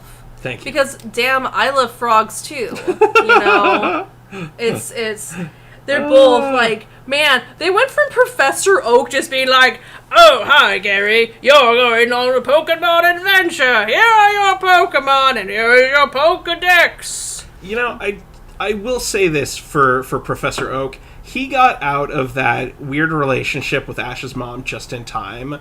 Because, like, she's into some weird stuff. She's with a fucking Mr. Mime right now. We don't talk about Mr. Mime and Alola. Oh. I saw that, like, real time as my nephew was watching. I was like, I'm like, Isaac, can you just pause the episode for a second? Snap. Oh, jeez, my ears. Sorry. Yeah, his hand on her leg. Like, come on. Thanks, Isaac. Hey, can you pause the episode one more time? Click. No subtlety at all. See, it's my throat. That's why I have to go loud, because if I try to suppress it, it's just my throat. Yes, thank you for bringing JoJo Phantom Lingo into our life. There's such Homer Simpson vibes to this version of Morocco Mole Diglett. It's a Diglett. It's also, it could be a, I'm sorry, I have to say it. Yeah. It could be a minion. Oh, I see, like, how, because I didn't do, like, blacked in lenses. Let me fix this. I stand on principle here. I can't allow a minion in one of my drawings unless I'm specifically making fun of one. Ken, it might still be a minion, even if you black out the eyes. No, I refuse. It still could be a minion. No, I refuse. I politely refuse. This is in no way, shape, or form a minion. I will never allow a minion, unless, of course, like I said, I'm making fun of one. Cat, I'm sorry. Rip your eardrums, too. I'm sorry. And yes, Professor Sada is intimidating, but she's also beautiful and amazing. I'm okay with the hot tub and margaritas, and no, you can't sit with us. She's fucking cool. She's fucking cool, and she's my wife, and I love her. Jeez, I feel like I should be jealous right now. I mean, Professor Toro is a very, very handsome man, too. They went from, like, I'm just a Pokemon professor. Here is your Pokemon Pokedex, and have a wonderful time. Preteens having adventure around the world unsupervised by adults. I hope you know how to do your own laundry and how to feed yourselves. Okay. This is... Okay, that's saved. It doesn't look like a minion anymore. Thank you. It doesn't Thank you. I refused. Number 9 if we haven't done it. We've already done 9. Number 1? Yeah, we did number 1. We did do 11. Have we done number 12? No, we haven't. Okay, I'm just gonna say that one, Brett, because I'm tired of rolling this dice. And... Number 12 is actually a Pokemon that I want to reimagine as a Hanna Barbera character. Oh. So we're gonna take a Mr. Mime here, and we're gonna see if I can properly turn him into a Hanna Barbera type character. Fucking Mr. Mime. I love how they did Mr. Mime in... Which was a great segue from the last one. What? Oh, the segue about how Ash's mom is dating Mr. Mime, and then boom, Mr. Mime. Detective Pikachu. Oh yeah, that was hilarious. No one talks enough about how amazing of a movie Detective Pikachu was. It was such a good movie. It was so charming, and it was really well paced. It was a great movie. Mm-hmm. But how they did Mr. Mime in that was fucking hilarious, especially with the lighter and the gasoline. Mm-hmm. Yes, this is a kid movie with the gasoline and lighter. Yeah, they lit a Pokemon on fire. Yes, but it wasn't real. It was in his mind. He's a mime, you know. Exactly. We got a chance. Yeah, she's the kind of intimidating, like, Hello Mommy. I don't know what Hello Mommy is. I'm thinking Hello Kitty. And that's intimidating. I think it's still part of the Step on Me Mommy kind of vibe. She's just really cool, okay? I mean, at least she's not, like, 9 feet tall. Yeah. And, like, turns into some weird dragon monster thing. Okay, I will say this because I've talked about Sword and Shield and why I hated it in previous streams, because we do a lot of Pokemon streams. Because, hi, my name's Stephanie, I really like Pokemon. And I'm going to go back to playing Pokemon as soon as we're done with stream. Maybe eat some pizza. I mean... Maybe have some throat lozenges. Yes, definitely the lozenges. But definitely, like, playing more Pokemon. But, the previous Gen 8s with Sword and Shield, they sexualized too many of these children characters. There were these posters where it's supposed to be like, oh, this gym, they're not gym leaders, they're like, they're kind of gym leaders. It was weird how they did it in Gen 8. But there's like some who are just wearing skimpy, next to nothing, and weird angles, like showing right up their crotch. I'm like, she's fucking 11. What the fuck are you doing, Pokemon? Like, your friggin' water gym leader is like wearing a Speedo bathing suit. Like, come on. I mean, Misty in original OG Pokemon, she was wearing suspenders, shorts, and a crop top. I mean, come on. She was showing a little midriff. That's not sexualized. No. People eventually, of course, because of the internet and whatever. Internet sucks. But, like, they themselves didn't. But in Sword and Shield, they really did sexualize a lot of these children characters. And I was like, fuck you, Pokemon. Fuck you. Yeah. And total change, shift gear, everybody's cute, everything's wholesome, everything's really nice. Gosh. The first gym leader is a fucking baker who loves bug Pokemon, and I love her. She's just got mom vibes, and I fucking love her. Like, your supposed rival character that you meet is like just not really a rival. Like she's just your neighbor, becomes your best friend, and shows just like a healthy relationship. Like she's a bit of an upperclassman and just wants to see you succeed and wants to see you become her equal. Like, yes. That is amazing, and I adore Nimona for that. And instead of, like, you are the Pokemon champion, you can become a Pokemon champion. Like, you're a champion-level trainer is how they phrase it. Yes, and I love it. I love it. And so she's already a champion. She's already gone through the whole thing and the trial. And how they set it up with the school, it's so well fucking done. And yes, it's very Breath of the Wild, but I love it. I've literally, the only thing I've done is beat one gym. And I had one Titan Pokemon kick my ass, which was kind of refreshing. I've played so much Pokemon. Literally, since Gen 1, I've played so much Pokemon, and I know how to power level. It was, like, the last time I had something kick my ass was a milk tank, but it was because it was cheap. It was a cheap, stupid fucking move, and I fucking hate that milk tank. Yeah. How did I kill it? Was it with, like, a ghost type? I think it was with a ghost type. I think I eventually, because the physical attacks wouldn't move on ghost type. But regardless of how I eventually kicked that milk tank's ass, because it was cheap and it was stupid. Tell me how you feel. But, like, this one was, like, genuinely challenging. Like, there's parts where it's like, oh, I should not have been able to get away with that. Or, like, oh, nope, I give that to you. I totally was in over my head. That yes, I accept defeat. And you don't lose all half your money like you did before. Goodness. Yeah, if you all your Pokemon pass out, you're fine. And I'm like, thank you for listening. It's such a breath of fresh air. It's so... I'm absolutely just absorbed in this, and the map is huge. Even though it looks small on the outside, it's actually very, very big. There's so much. I've been playing it pretty much solid all day today and last night when I got home from my office. And I've barely just scratched the surface of how much you can explore. Which, good job, Pokemon. And again, with the whole sexualization of the characters, like, I'm glad they finally just went back just to being wholesome and just being fun. I mean, it got weird in Sword and Shield. Sword and Shield was weird all around. It got really weird in Sword and Shield. I'm like, if this is the route Pokemon's going, I can't. Yeah. And I didn't play Sword and Shield. I did not. Yeah. You bought Sword? I bought Sword, yeah. Yeah, and... that was before I had a Switch Lite, so now Ken and I can both play at the same time.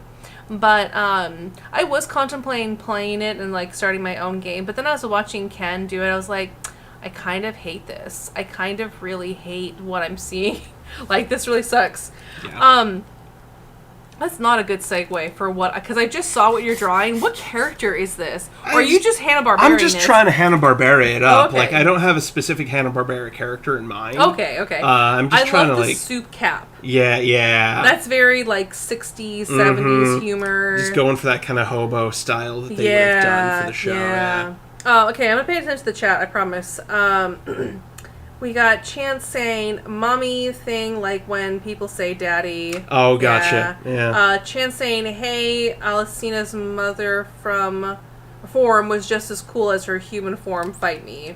Rachel, I don't know the Pokemon games at all. You know, and that's why it was like, for this stream, it was just such like... It is like two kind of very separate worlds. Yeah. Oh, yeah. But you've been blending them together so fucking well. That totally looks like a Hanna Barbera with the bow tie. Right. Yeah. That feels looks like a Hanna Barbera cartoon. Like, good job. I don't know how many people saw, but just as a quick refresher. Oh yeah. The thing that the meme theme for the night came because of this. So many people, like a couple of weeks ago when the Ghost Dog Grievard came up, or was released, people immediately noticed how it looked a lot, and just had the same energy as Muttley. I love Muttley. That inspired the stream for tonight, because I really wanted to just draw a bunch of Pokemon as Hanna-Barbera characters. It's like... Yeah. It's very breathy, and it's like in the back, like... Do we have the next number? Well, we've got about 30 minutes left. And how many have we not done? We have got 4 left. Are there any ones that you would like to do in this last half an hour? I'm trying to think of which is which. I don't remember all of them. I remember, like, 2 of them, but I don't recognize what the last 2 are. I think the shark. Okay. Let's go with Jabberjaw. Yeah. Alright. Because you have to do a Jabberjaw. I remember who the other 2 are now. Never mind. Okay. But yeah, Jabberjaw is fun. We have to do a freaking love Jabberjaw. We have Absolutely. to do a Jabberjaw. Absolutely. We got Jabberjaw's Ashley. delightful. Lady Dimitrescu is hot in general. Fight me. Her regular form is hot as in her monster form. We watched our Super Horror Bro Mike, one of my Freaking love favorites. him. I freaking love Super Horror Bro Mike. Super Horror Bro Mike here, because I was actually never watched. I didn't know anything about Resident Evil 11. Is that what it is? 8. Yes, it's number Village. 8. Because it started in like this in the bayou, in this like... Yeah, because there's 7 that started it, and then 8 was the next, and then 9 is going to be the trilogy for that, yeah. It's not that... What? Yeah, 7, because Ethan Winters is the character for both. I thought that was the same one, but it's just a continuation of the story. Yes, Village is a continuation after the events of 7. But that's 7? Okay. Yeah, okay. 7 No, happens in the bayou. Okay, 8 okay. happens when you're on the lam in I thought it was Eastern like Europe. 7 and then 7.5 and then 7.8 or something. That's what I No. thought it was. Okay, thank you. So yeah, 7's like in the bayou, and it is a continuation of the same story. And they definitely wanted to recreate that one Resident Evil. It's like, Leon, help! Help, Leon! It's the president's daughter, help! Gosh, that's right. Yeah. It was like 8 was pretty much the same exact energy as that game. And then they added like Lady Dimitrescu and a bunch of other like the cowboy with the bolo tie. Oh, yeah. Oh, I hated his yeah. character. Like, He was dumb. Oh, he was like every edgelord's like wet dream come true. Ugh, it was awful. And then I don't understand how you can cut a baby up into pieces and put it inside like test subjects and then Magic. glue the baby back together in the final scene when you need to. Mushrooms. Mushroom magic. There we go, But that's Resident Evil for you. But we did finally watch Super Bro Mike, his playthrough and his synopsises of it all, and including the DLC of 4 that just came out of Rose's story. And Resident Evil is not one I would say I would always go to for the great story. It's definitely like that visual horror, like they do really creepy, like suspenseful horror very well. And I think Lady Dimitrescu is beautiful. I think she's very beautiful. I'm not saying anything against her. I'm just saying, like, how the internet kind of looked at her was a little the creepy. Step on Me, Mommy. Yeah. Yeah.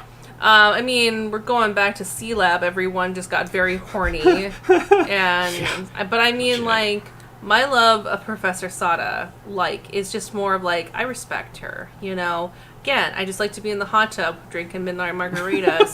No, you can't sit with us. That's the kind of energy I'd like to think. Well, fine, then I'm going to be in Professor Turo's rec room with them all night shooting pool.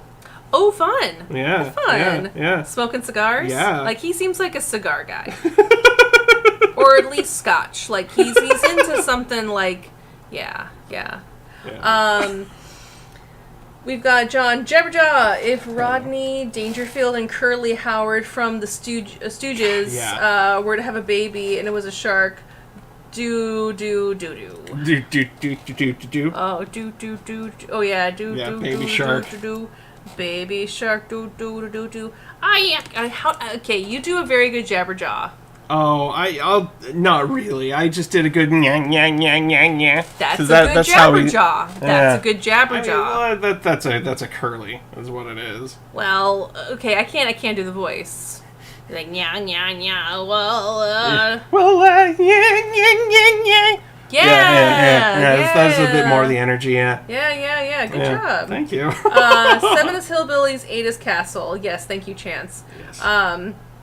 Ashley Heisenberg. Oh, yeah, Heisenberg, God. Ashley also says, watching Markiplier play Rose of Shadow of Rose, and I just love seeing her as a teen. She's so cute. I have opinions, but I agree. She is very cute. But, like, her attachment to a father she never met and wearing the same coats,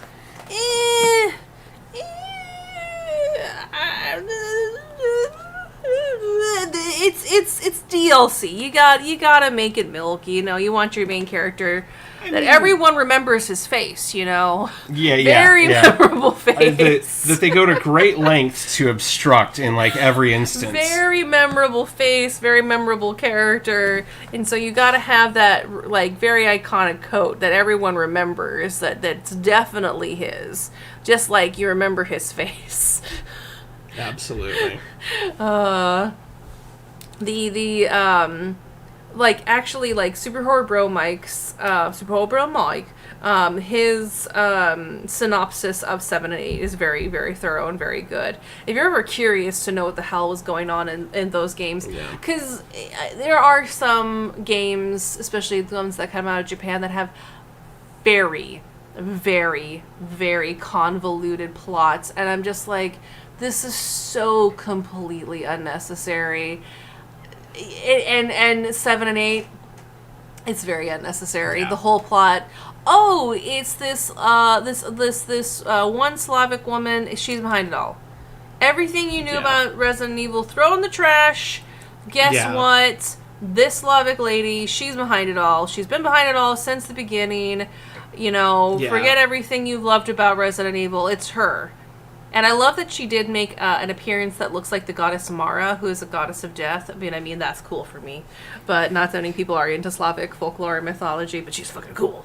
But she is behind it all, and everything you know about Resident Evil is actually just bullshit. Throw in the trash. Dio. She's Dio. Dio's behind it all. I forget her name. She's behind it all. Sister Maria or something? Mother Maria? I think you're right. That sounds right. Yeah. But we are talking about Pokemon. We are. We're not talking about Resident Evil. There are lots of beautiful characters, lots of beautiful people in this world.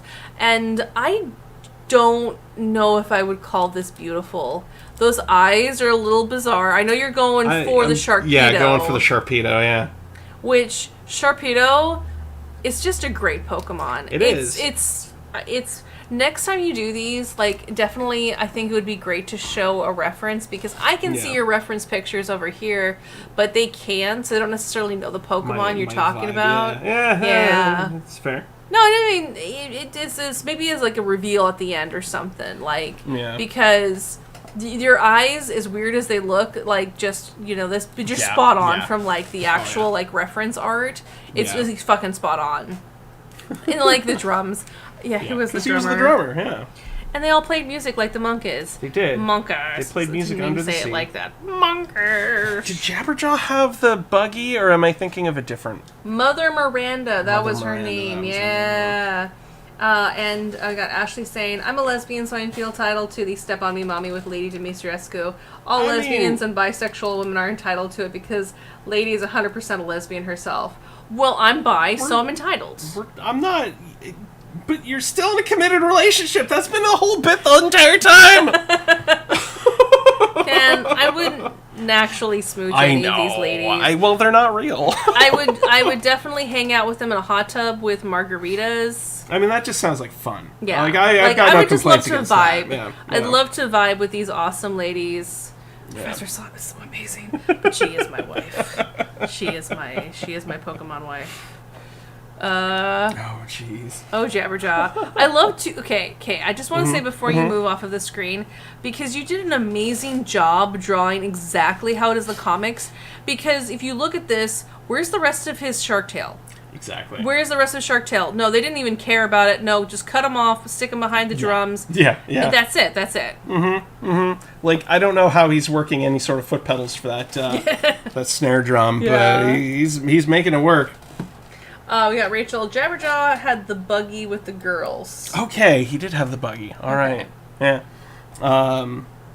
Okay, you know what? I'm feeling. Oh gosh. Okay. You said you remembered your last two. I remember. I remember who the 20 minutes three are. left. Yeah. So I'm debating who would be the strongest to end on. Do you want to ask?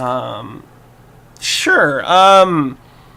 If everybody we've got Herculoids, we've got Galaxy Trio, and we've got Snagglepuss are kind of the last Snagglepuss. three. Okay, all right. You know what? Snagglepuss. You know, Steph has decided we're going with Snagglepuss.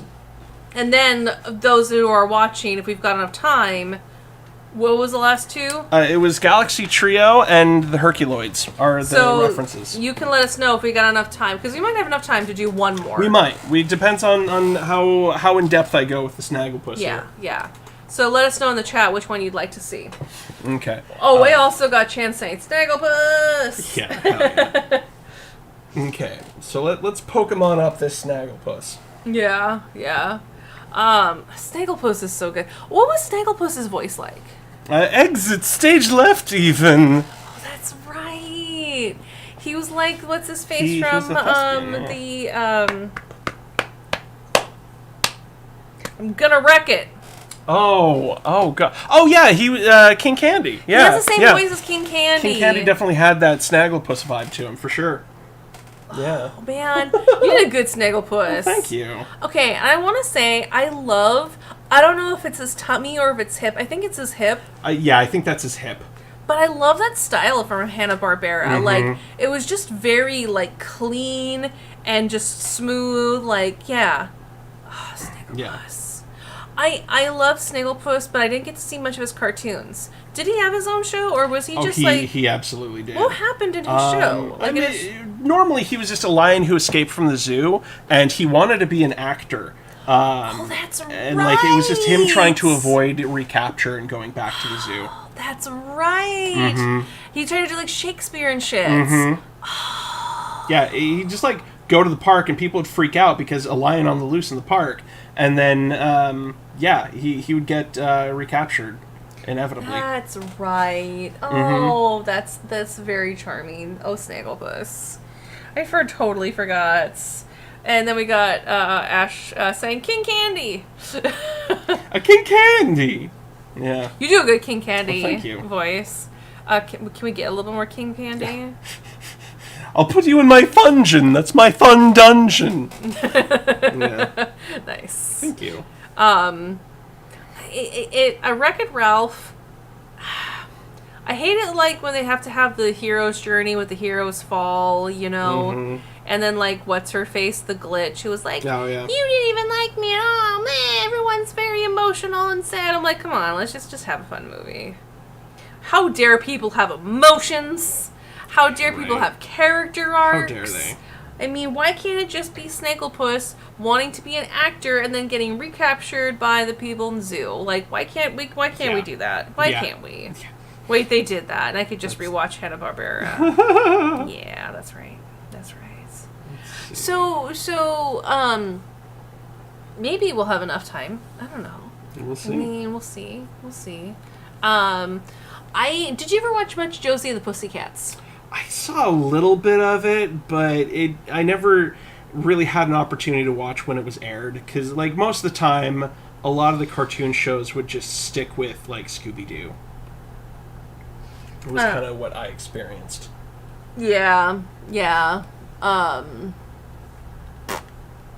I think I watched maybe one or two episodes, and so I thought it was always strange that they kept trying to do because they tried a couple of times to do a Josie and the Pussycat movie. There's a couple of versions of it. There's the one with Rosario Dawson, yeah. And they were trying to target its teens. Yeah. And I'm wrong target audience. Mm-hmm. Because yes, the original was targeted to teens, but that was in the 60s. You need to target 70s, it to the...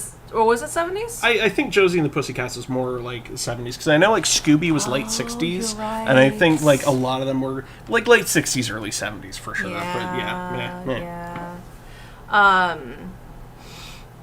But yeah, 70s, that's the people who remember Josie and the Pussycats. You can still have teens being in it, but definitely know who your target audience is, because teens nowadays who's Josie and the Pussycats? Yeah Like, oh my gosh, who's Josie and the Pussycats? They're probably just like their Gen X parents are like, we have to fucking see this because I love Josie and the Pussycats. Like, okay, fine, parental units. Okay, but I think for the time they were making that movie, I think it was still a little early for a lot of the Gen X parents to take their kids to that. Was that the boomers? Yeah, because, like, it was, like... Because I remember Josie and the Pussycats being geared towards us for the movie, and boomers didn't give a shit about Josie and the Pussycats. Yeah, it was the wrong time. Yeah, it was the wrong time. Yeah. Like, we were the teen demographic they were trying to gear it towards, and it was definitely just the wrong era. Like, if they had just waited another 10 years or so, then yes, absolutely.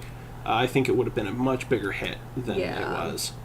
In the chat, we've got Ash saying Vanellope Vaughn's tweets. That's right. That's the Glitch Girl. Thank you. Thank you for getting her name. Chance. Okay, but that Josie and the Pussycat movie came out in the 2000s and was so good. Ashley, if that's the one I'm thinking, big agree. The one from 2001, yes. That's the one I love. Yeah. Oh, Rosario Dawson played Valerie. I actually never watched that one. Because, like, okay, so 2000, 2001, we were in college. We were still in high school. Oh, no, you're right. Yeah. I'm thinking, wow. Well, we were in high school. So I guess it would have been the right time. Was it more junior high? Was it a little bit younger, would you say? Because, like, by that time in high school, like... What was I? I'm not the right target. I was telling Ken, like, I was into J-Rock and I was that sweeaboo in high school. Like, I'm not the right person to gauge things off of. But, like, I don't know. I mean, I remember seeing the trailers for it, and I never really was like, oh my god, Josie and the Pussycats, I have to watch it, because even as an elder millennial, I didn't really watch the cartoon of Josie and the Pussycats very much. And I guess I'm like, that looks too much like a movie for preppy girls. I'm not the right target audience, okay? I'm sure it probably wasn't, and your guys' experience of the movie is super, super valid. I'm just like, from my own personal experience, early teen, trying to be edgy, J-Rock Stephanie would have looked at it in whatever way just for her own needs, okay?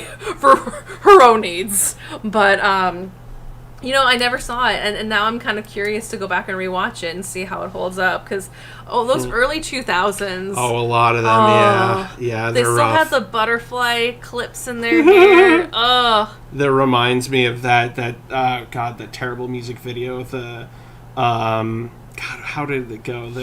You're my lady, you're my sugar honey, baby.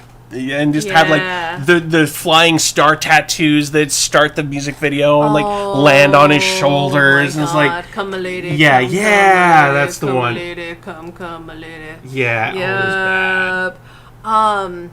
But like there are some fun things from the early 2000s coming out of the 90s, you know, like us.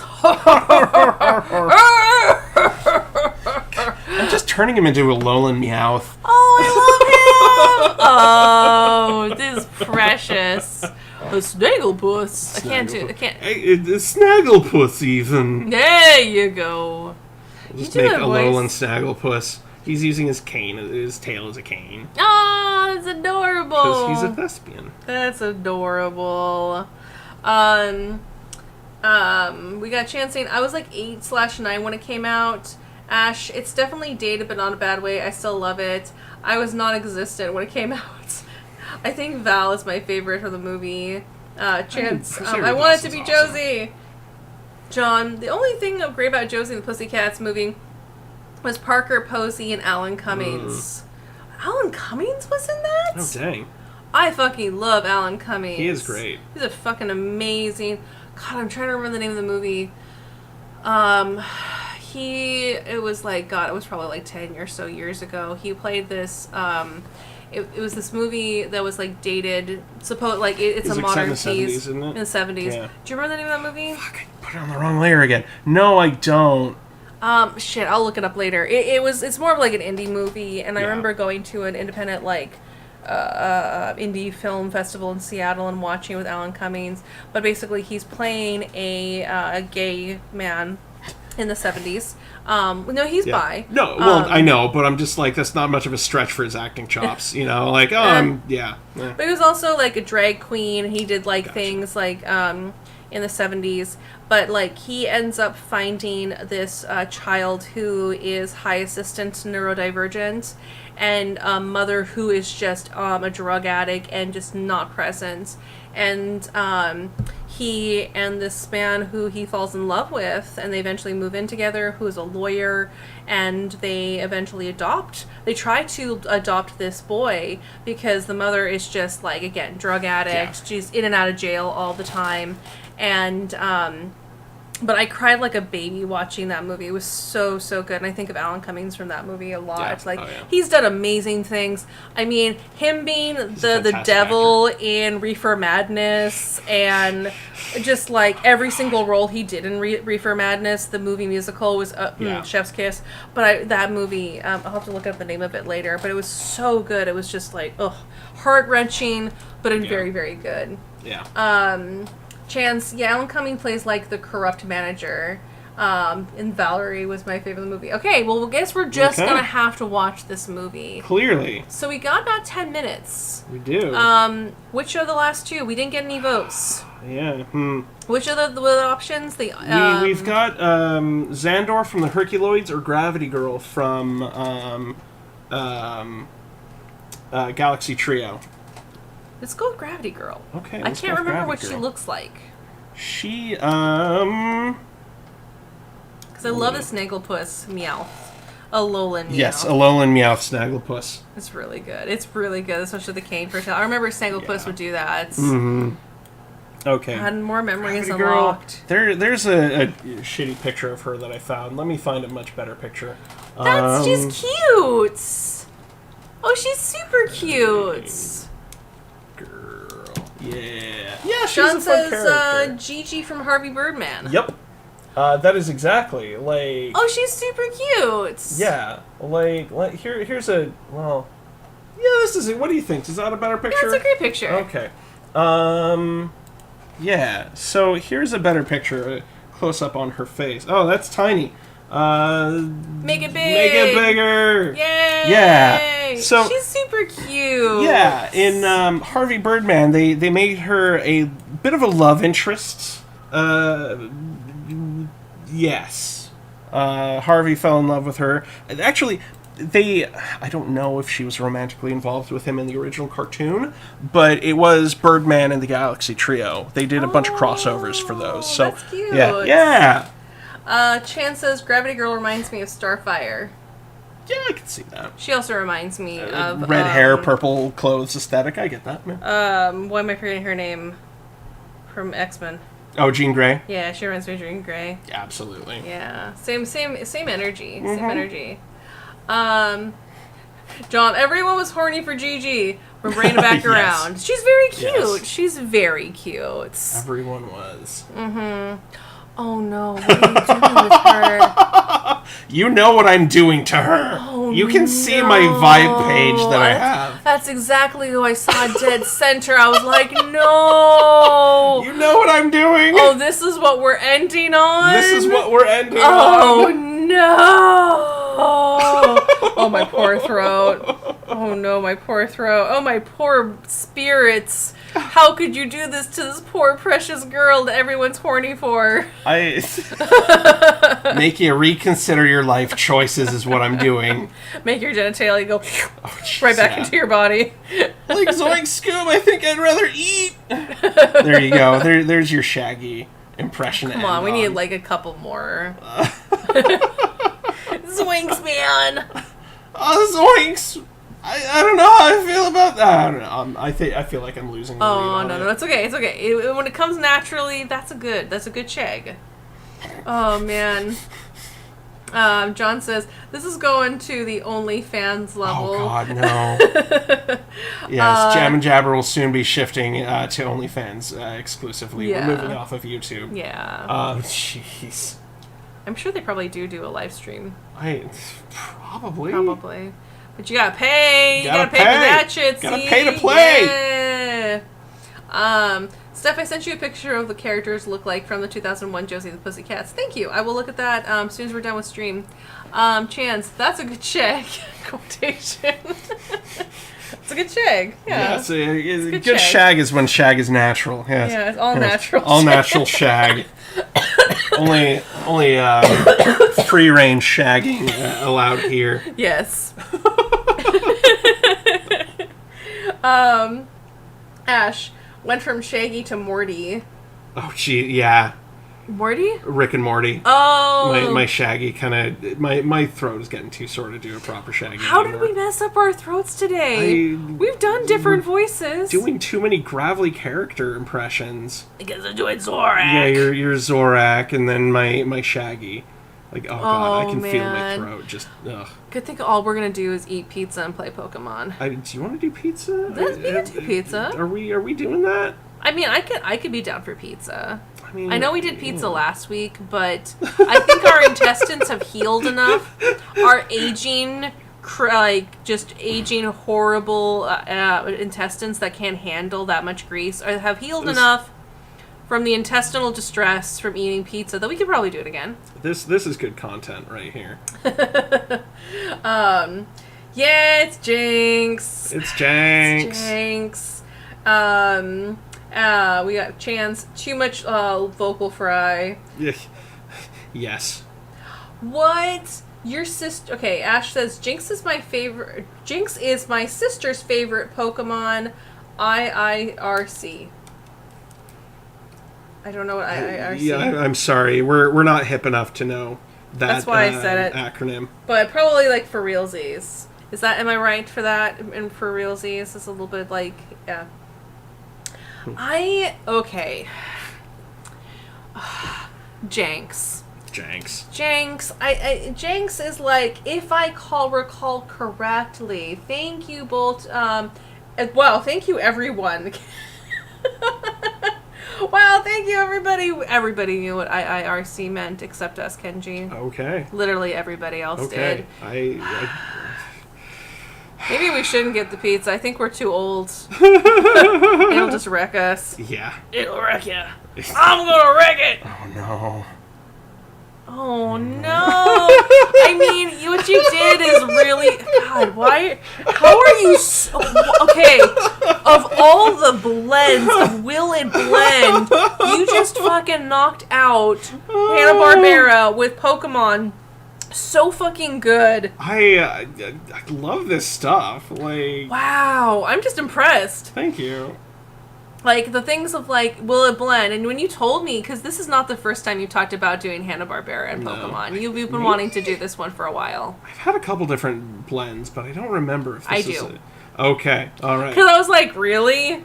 Really? Hnna Barbera and Pokemon? Mm-hmm. All 5 people who would be interested in that. Well, too bad. People were made to watch this episode. But you fucking did it, man. Like, yeah. Here's a trophy. Forget those gold stars and rip those right off and replace them with a fucking giant-ass gold trophy that is this Pokemon on the top of it. Oh, man. GG Janks. GG Janks. GG Janks. That's not a good game. That's... No, it's Gravity Girl. Gravity Girl Janks. I just... They made her face and they made her skin purple, but it will never take away the fact that she had blackface at one point. Yeah. Like, I get they were trying to go for, like, an Ice Witch, and they just, 90s. No, it did not. It's from Japanese folklore, yeah. Yes. Yeah. But just because blackface was a part of Japanese folklore... doesn't really make it okay. No, it doesn't. There's a lot of other cultures that have done blackface. They're like, oh, we're very sorry we did this. We realize we made a mistake here. We're gonna bring this back. That's not important. That's not important. Gravity Girl spelled with 2 G's. Yeah. G's, J's. That's how you say that letter. Thank you, brain. Good job. Whew. We got Ashley, dog-like check, fire type check. Chance, no, it has more to do with how much internet culture you've been entrenched in. TBH, I know what TBH is. Yes. To be Harold. So what does IRC stand for? If I recall correctly. Oh, okay. Yeah. For some reason, I didn't pick that up. My brain was just focused on my drawing. Don't do the blackface, Kenji. It was purple. Is that purple? It's purple. Oh, it looked like blackface on the like on my phone? No, I wasn't about to. No, oh God, no. Like, mocking that stuff. I'm not cool with mocking that stuff. This is straight up purple. I am so sorry. I was like, nah! No. This is meant to be purple. Okay. Now that you've kind of tempered it down a little bit, because I'm watching on my phone, I was like, that looks very dark. Yes. It was dark. The way this tool works, it builds up on itself, and then I have to blend it. Because it just I love this watercolor brush. And plus, when I'm doing Pokemon, like, it's so good for getting that Gen 1, like, watercolor style. It's very true. It's very, very true. Chances, honestly, I'm here for y'all regardless of what you're drawing. Ash, hey, if it makes you guys feel better, when I was younger, I didn't know what the hell TBH, BTW, and DMs and PMs meant. BTW means British Traditional Wicca. Yes, it does. Thank you. That's a very, very specific joke. Chance looks at the Dutch Black Pete. Yeah. Oh, God, yeah. Or, God, don't even get me started on, like, Mr. Popo with Dragon Ball. Like, I goddamn love Dragon Ball Z. Yeah. But Mr. Popo, like, they changed his... They also changed Mr. Popo to be purple, and it still doesn't look better. It does... No. It doesn't make it better. It really doesn't. Yeah, John says we're going to get banned from YouTube. Yeah. Ash, the dog type, fire type is a reference to my top 5 favorite Pokemon. Oh, there's so many good pupper Pokemons in Gen 9. There's so many new Pokemon, too. Yes. Because Gen 8 didn't bring hardly any new Pokemon Sure didn't feel like it. Like, very, very few. It was just a lot of recycled assets. But Gen 9 has a lot of new Pokemon, and I fucking love them. Some are a little weird, but some of them are absolutely adorable. Oh, yeah. Like, I'm excited to get that ghost pupper. Oh, heck yeah. Oh, this is so good. I'm so happy with Chance, this. I laughed out loud with the British Traditional Wicca. Hang out with Stephanie long enough. So my other problem with BTW, blah, blah, blah, blah, blah. Oh, sorry, let me explain. Ash, I'll assume it didn't send, so I'll resend it. Vulpix, Houndoom, Arcane, Flareon, and Eevee. Yeah, those are good Pokemons. Oh my god, it's already 10? It's already 10! Oh my god. We're ending on the best Pokemon! No! Who is your favorite tonight? Oh gosh. Can you put the Yogis? Yes. Will you put those Yogis I'll put back those up? Yogis back up for us. There. Well, it's not... There we go. Oh, God, it got moved. Didn't select my layers properly earlier. And oh my gosh. I know, right? How dare I? Oh my gosh.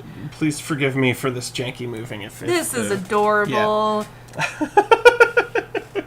Because, kid, I think you did a great job. Well, thank you. I think you did an awesome job today.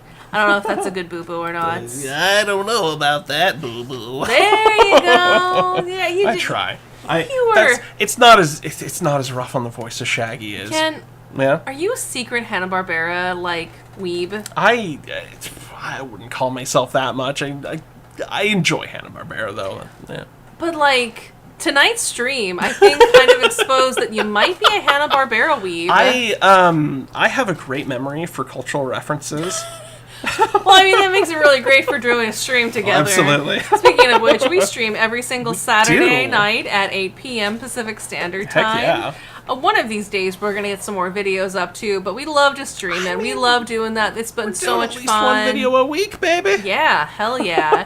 And thank you all so much for your comments in the chat. It was such a delight having you here with us. This was a blast. I'm glad that we could, like, unlock so many memories for the rest of you like it did for me. I really thought we were going to talk a lot more about Pokemon, but man, Hnna Barbera, bringing it. Oh, yeah. Bringing all of the bears to the yard. And realizing everybody's just horny, I guess. God, human history is just a history of horniness. I mean, drawing dicks in lots of public spaces. Oh god, yeah. That's the joke to end on. Let's end that. Yeah. It's been a blast, everybody. Thanks so much for joining everyone us. liked your nerdy elephants. Nerdy elephant. Nerdy elephants? Nerdy elephant. What? What? Nerdy elephant. Oh, Ken's just a nerdy elephant. Oh, okay, okay. You're a nerdy elephant. Yes, I was going to go through. I'm like, okay, yes. Sure. An elephant doesn't forget. Yeah, there we go. Okay, all right. Next week, my icon is going to be just a nerdy elephant. All right. In the Hnna Barbera style. I love y'all so much. Thank you so much for watching. We look forward to seeing you next week. Yeah. Thanks for watching. Have a great week.